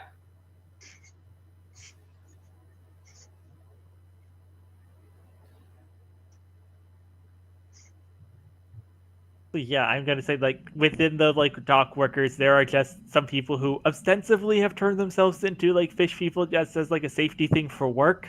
Like if you fall into the lake, you're not gonna die because you can breathe the water or what and swim around. Yeah. But also, there's also like there's also this like underground cult behind it. So like the docks could be like a church for fish people. Is that just the true name? Just Church of Aspiring Deep Ones. Yeah. Okay. That's good. That's good. I like that. All right, then we are back to you, Pixela. Did you come up with something? Okay. This is a bit self-indulgent, so let me know if you don't want to go with that. I was thinking a ghost ship that docks at Chicago once in a while and then goes off in the lake to gamble away and then comes back. But not everyone gets off the ship. Like there's less people that get off the ship as there are people that go on the ship. Oh, I like this this like ghost ship where you could go and gamble on there, but you might not come back. I like this. Yeah, This is a landmark a landmark. or it also could be a neighborhood. No, I'm thinking as a landmark. It's like it comes in the dock secretly every like 2 or 3 times a month, and like people go on to gamble, but not everyone survives sort of. All right. Does the ship have a name? Espoir. Can you type that for me? Yeah, I'll just type it in. Yeah. It's hope in French. It's literally a reference to an anime, but like it does work so well that I like it. Oh dear. Okay. We're just gonna put that there. Okay. Like ghost ship for gamblers, maybe.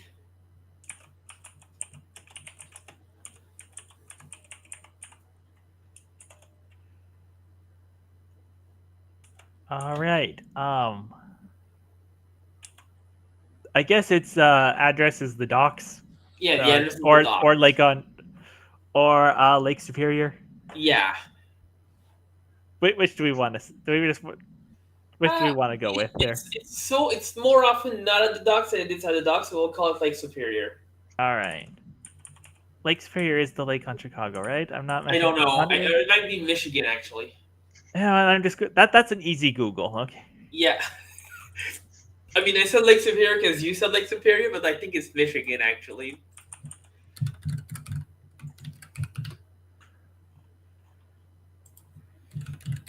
Yes, you are correct. It is Michigan.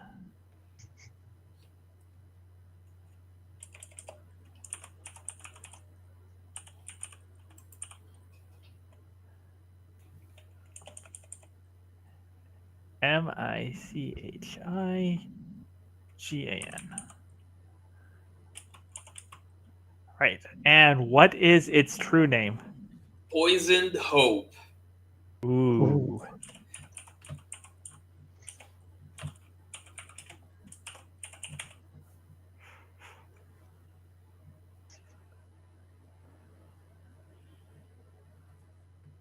That is honestly, I was not expecting transportation to end up with like 3 pretty spooky things.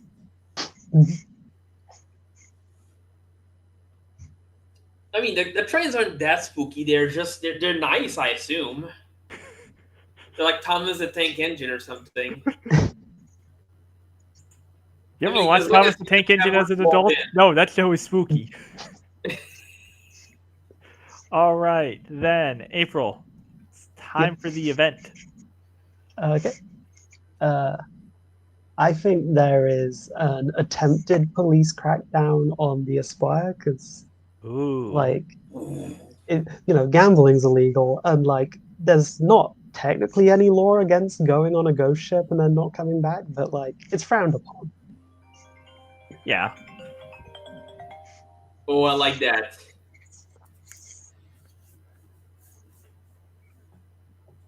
All right, so we're just gonna put that down there. And we're gonna say that this raid probably went poorly. Yeah, I'm thinking like one of the consequences is just like, yeah, there are a handful of cops wherever the boat leads, or wherever the boat leads people that don't come back. Yeah. I mean, I think I want to ask my question right away. Go for it. How many went on? How many came back?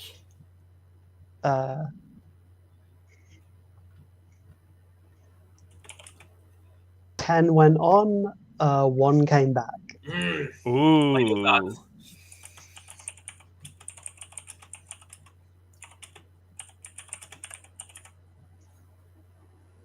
Um.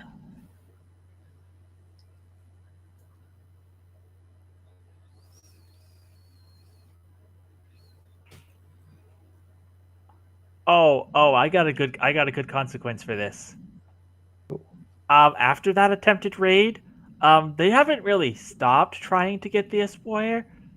Oh, But basically every time they do it, basically cops that don't follow in line behind the commissioner and his corruption, they get assigned to go raid the Espoir that month.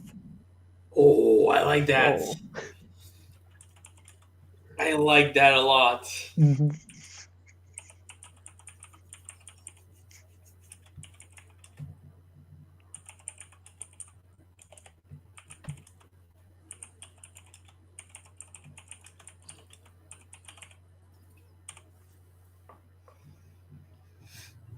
And like, so it's clear, this is like a death game kind of gambling, not like a roulette and blackjack. Oh, Okay. Yeah, they're doing some Kaji stuff on that boat. Yeah, I mean, they're both from Kaiji, so. I've not actually watched it. I just know it's the gambling anime. Oh, okay. Mhm. Well, yeah, the first arc is on the ship Espoir, and it's not a ghost ship, but some people don't come back, so. All right, then. Completing the event. What's another perspective that we should take into account about this? The casinos also don't like the ghost ship because it is annoyingly popular. Okay, we don't really have you don't really have casinos in Chicago. Yeah. Gambling is illegal here. Yeah, no, I think that's what April meant, like the illegal casinos. All right, so yeah, Or I the guess mob like also maybe doesn't like the speakeasies, like they keep disappearing on me customers. It sucks.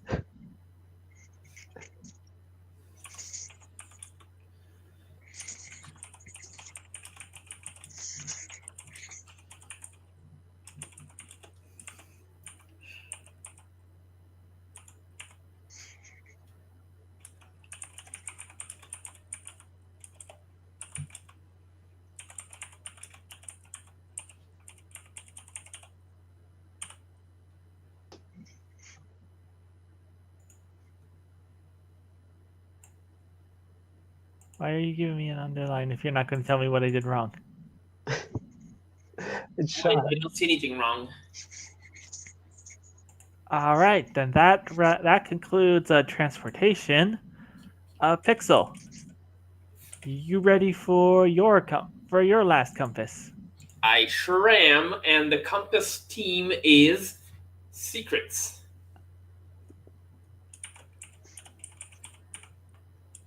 Secrets. Ooh, that's a big one. Yeah, and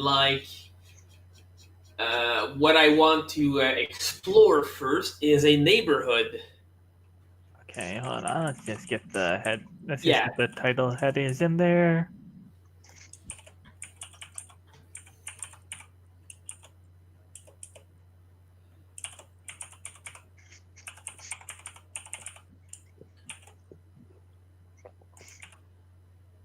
All right. You have a neighborhood. What is this neighborhood called? the underground. Oh yeah, because Chicago, like actual underground Yeah, or yeah. This is not the metaphorical underground. This is an actual underground neighborhood that's secret that no one knows about. okay. I need you to clarify. Are we just like nobody knows about it, or this is like actual under the ground underground? No, it's actually physically under the Okay. ground.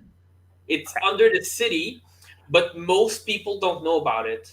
Okay, yeah, this is kind of a thing that actually exists because Chicago was kind of just built on itself several times over. Oh, well, that's great. So that means it has a historical backing. In real life, you really don't want to go there because they stored nuclear waste in it. That hasn't happened yet, though. So, But yeah, the underground, the reputation is mysterious and arcane. mysterious and arcane. And its true name. Old Chicago.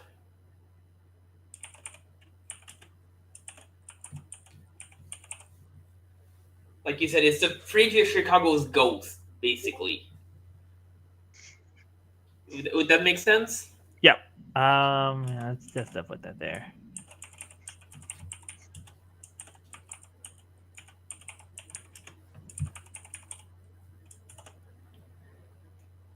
I'm really going all in on ghosts tonight. Chicago is a city with lots of ghost stories, though, so that's suitable.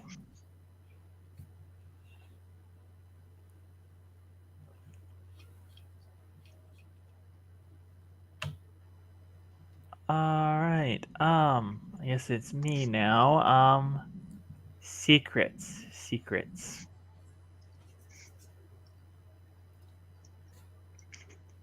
Do, do I go very silly with this? It's up to you. I like silly though.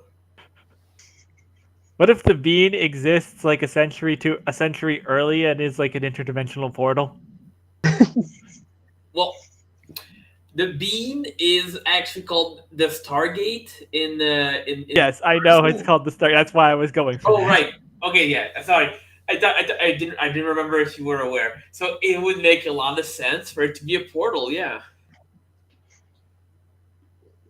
Yeah, there's just like a natural wormhole, and they just built that sculpture around it. Yeah, I like that.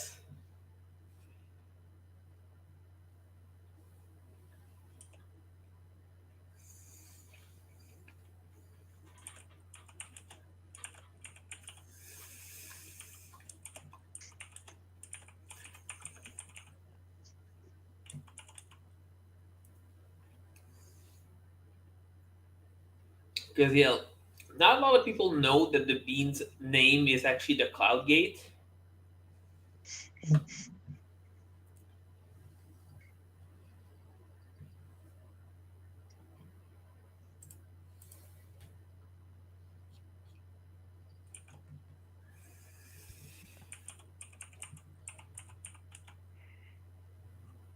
Okay, my idea for what this is that they kind of built the sculpture around it to stop people from falling stop people from like falling into the wormhole when it opens, But also, Oh, just yeah. occasionally when it opens, it just kind of like drops stuff from other universes into the middle of the city.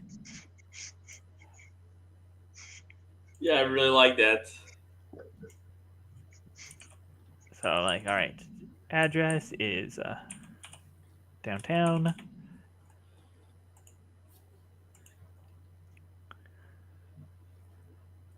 I guess we'll.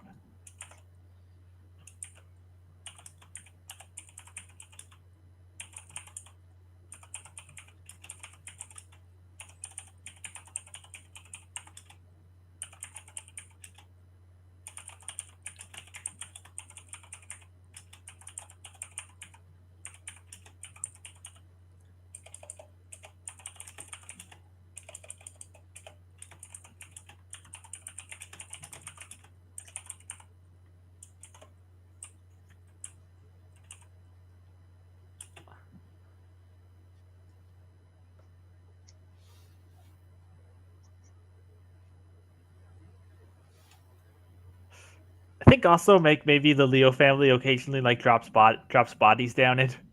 Oh, yeah, that would make a lot of sense. So it's also called the space dump because you get garbage in and you put garbage out.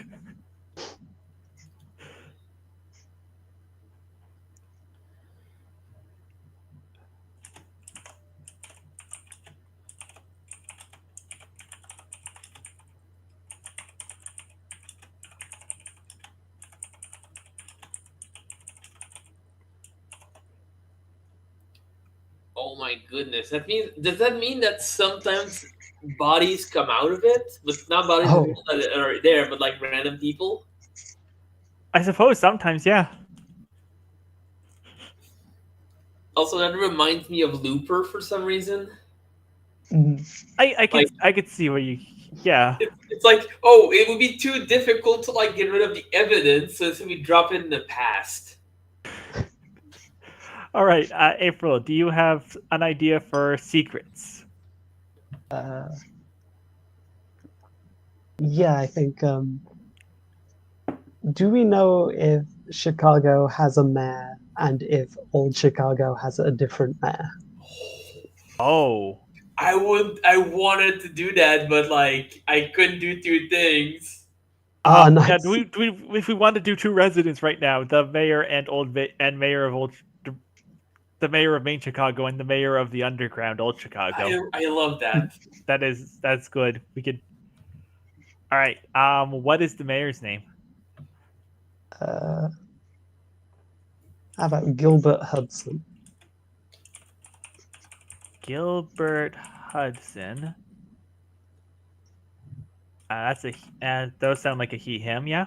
Yeah. All right. Mayor of Chicago. And just to, because we're going to do two of them, what is the ghost mayor's name? Tempted to do something really stupid and be like, yeah, it's Hudson Gilbert. I mean, we could do that. I was gonna say Hilbert Gudson, but Hudson Gilbert. I like Gilbert Hudson more.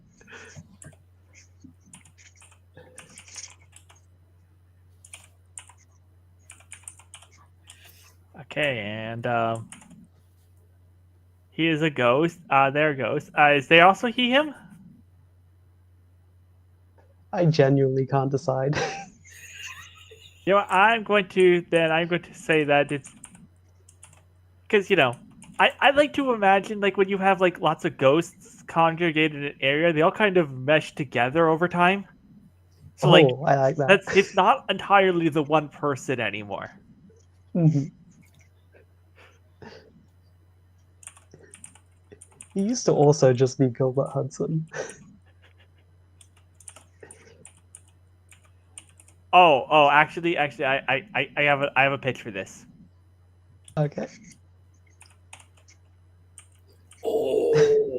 Oh, He's actually his father. He was his father, but has like been meddled by being the ghost mayor. Mhm.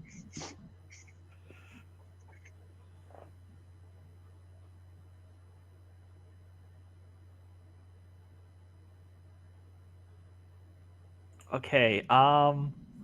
What do we want to do for a vignette? And I think we should probably try and do them both in the same vignette. Mhm. Mhm.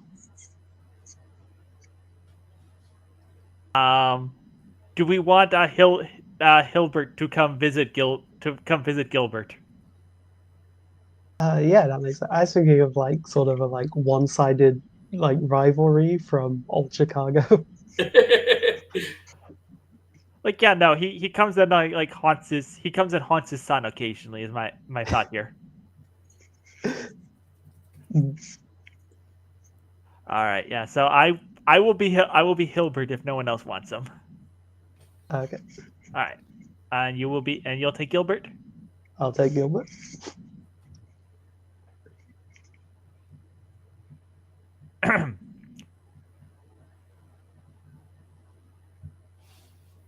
Wake up, Junior. He's just floating ominously above Gilbert's bed. He sort of blinks awake, dressed like in the full sort of Scrooge fit, little hat, little robes, just saying, oh, hi, hi, Dad. Don't you dad me. What have you been doing to this city? Like, look at it. There's you have fish people in the docks. You have zombie mobsters. But what are you doing out here? I'm a big believer in liberty. If people want to be fish or zombie people, that is each citizen's own choice. I have no say in the matter. And you're a ghost. You have zero room to talk.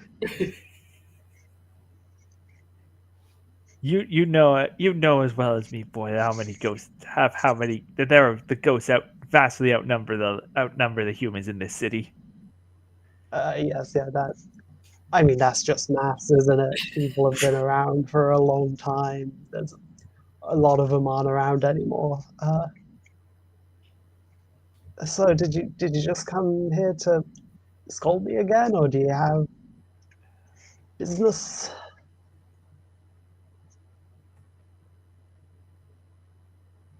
Do you need He money? does drops a stack of paper on the desk. The paper is kind of slimy as things touched by ghosts tend to Mm, be. So it's a little run to get stuck together, and he's like, mm. "Oh, this is as we discussed last time. You couldn't do anything to properly acknowledge Old Chicago as as its own distinct municipality without going through proper channels. Here is a proper motion from and petition from the residents to be recognized as an independent municipality from the Chicago above. I I expect did say that, didn't I? I mostly said that hoping you then wouldn't do all the paperwork. we have, and I expect this to be properly regarded in City Hall, and then in the next session, and I will see that you whatever nonsense you have going on up here stops interfering in my writings. Okay. And I assume if I fail to meet your requests, the ghost army will sort of charge the streets, as it were. We're not. We are. You feel like an army. There's a lot of you. And you're threatening me with the fact that there's a lot of you. That feels army-esque to me. I would absolutely hate to do that to you. To do that to you. If it comes if it comes to that, it comes to that. But I would much rather we handled this man to ghost. Okay, I'm going to put these papers on my bedside table so it is the first thing I see when I wake up. And then I'm going to go back to bed. Is that agreeable to you, I suppose. good, I good sir? suppose. I suppose that is agreeable for now. Good night, Gilbert. And just Good kind of night, Dad. disappears as ghosts do. It's very grumpily, like, curls back into bed. All right.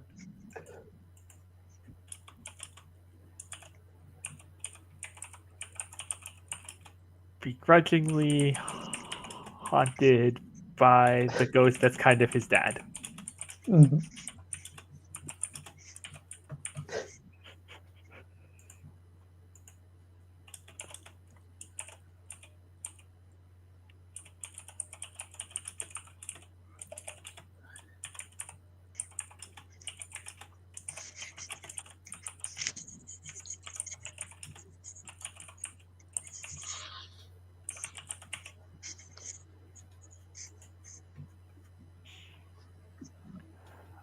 All right, that is one thing from each of us. So, Pixel, it is time for an event.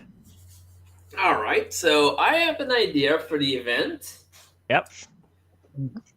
So, what if the reason that stops most ghosts from going from old Chicago to regular Chicago is that there are like special stones set at like specific intervals, and that Right. like kind of like keeps them in. Okay. And like the mayor is strong enough to go through, but most other ghosts are not. Okay. What if what if what if the event is that one of the stones gets broken by, let's say, a mobster aligned with, and I never remember her name. Generva? Yeah. What if she allied with the mayor of Old Chicago, broke one of the stones, and like there's more ghosts in like one neighborhood of Chicago? All right. Yeah. That's a thing. All right. Dang.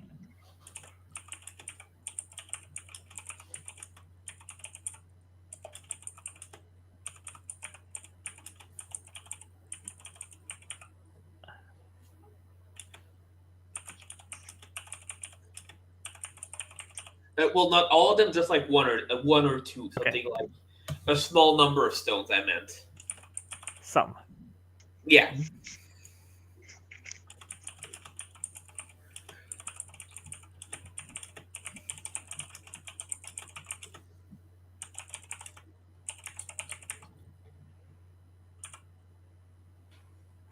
All right. That's.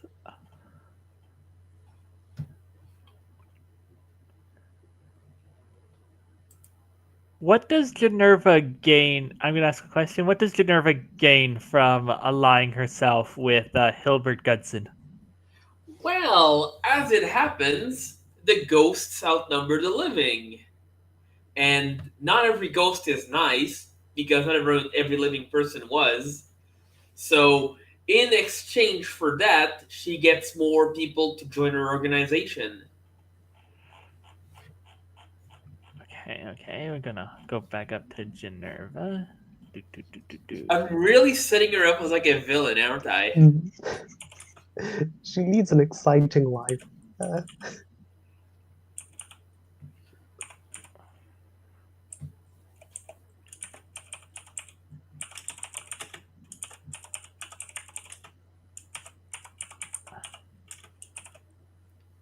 Actually, it's is it All right, no, Hilbert it's HUD. Hudson? I had them backwards. Yeah, I think. Yeah. It's funny because like Ilbert Gudson and Gilbert Hudson like are both valid names. mhm. Yeah, we're just going to cheat.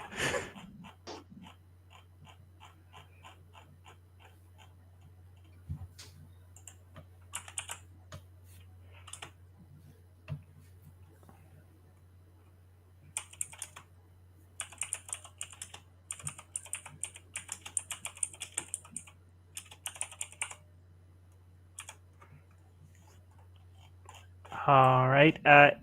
April, do you have a question, opinion, or consequence? I have a question. Does old Chicago have its own criminal organizations? Yeah. No, I mean, absolutely.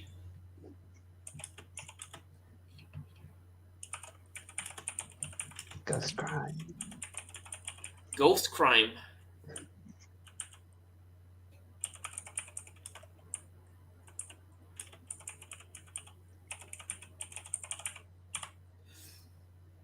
Like not the Leo family because they're like more of a new organization, but like the like parent to the Leo family, they have a chapter all over. They have chapters all over the underground too, like the old family, you know. Yeah.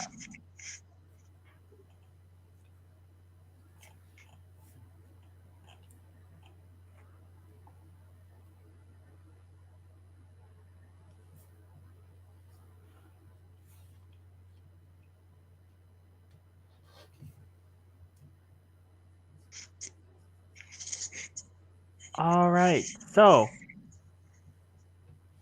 do we feel that we're heading into now the ending the session stuff? So, do we have any questions we feel are unanswered left on any of the existing compasses? I think we did a good job of dotting the i's and looping the holes.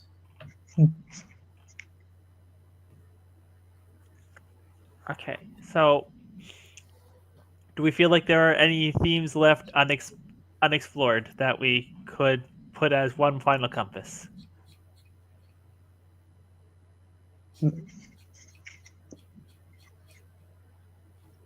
If not, we can just end it here. But Oh, I'm satisfied with what we have. all right, yeah, I think Same. I'm pretty happy with what we've got here too. And Roxy will add their own spots to it after the off mic because they could not make it tonight. And we will. So yeah, I guess we will end this here.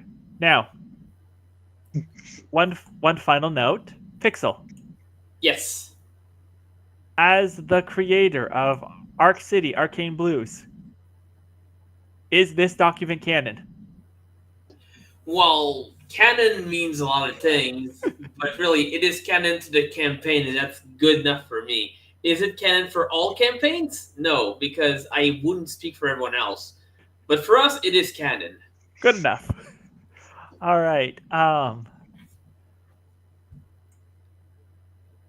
April, do you have anywhere on the internet where people can find you that you would like to share or anything like that? No, I think it is just here. All right, then. Any works of any what we generally do in that case then is, do you have any works of media that you would like to recommend to people watching? Oh. Hmm. If you don't got anything, that's okay. We can. I don't, but I'll have something next time. All right, we'll have the question for you again next time. Pixel, where can people find you and find out about Arc City Arcane Blues online? All right, so you can find me on co-host at Pixel, and you can find Arc City Arcane Blues at Pixel Bismuth. That's a pixelbismuth.itch.io/ACAB. The game is set to release on December 1st. It's going well. It's advancing at a really nice clip. So if you want to wishlist it, if you want to follow me, that'd be great. And I am Healy. You can find me on Twitter and Blue Sky at M of Healy. You can also hear me on my podcast, Battle of the Blorbos, where we every month rank 5 fictional characters to put in arbitrarily random determined challenges and to see who's going to be the best and who's going to be the worst. You can also find that podcast Twitter at Battle Blorbo Pod, where I post matchups from the upcoming episodes every every week. The currently because we had a split week where had a month where there's an overlap between which day has 5 days. Where there are two challenges sitting there right now. There's Michael Morbius, the Living Vampire, versus Buford Razorback Hollis, both from Marvel Comics. Who will write the better novel? And also Yuffie Kisaragi from Final Fantasy VII versus Kimberly Hart from Mighty Morphin Power Rangers. Who will win in an Old West pistol duel?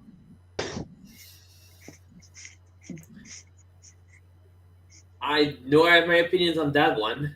Yeah, you were on that episode. Was I? Were you? I Actually, think I was.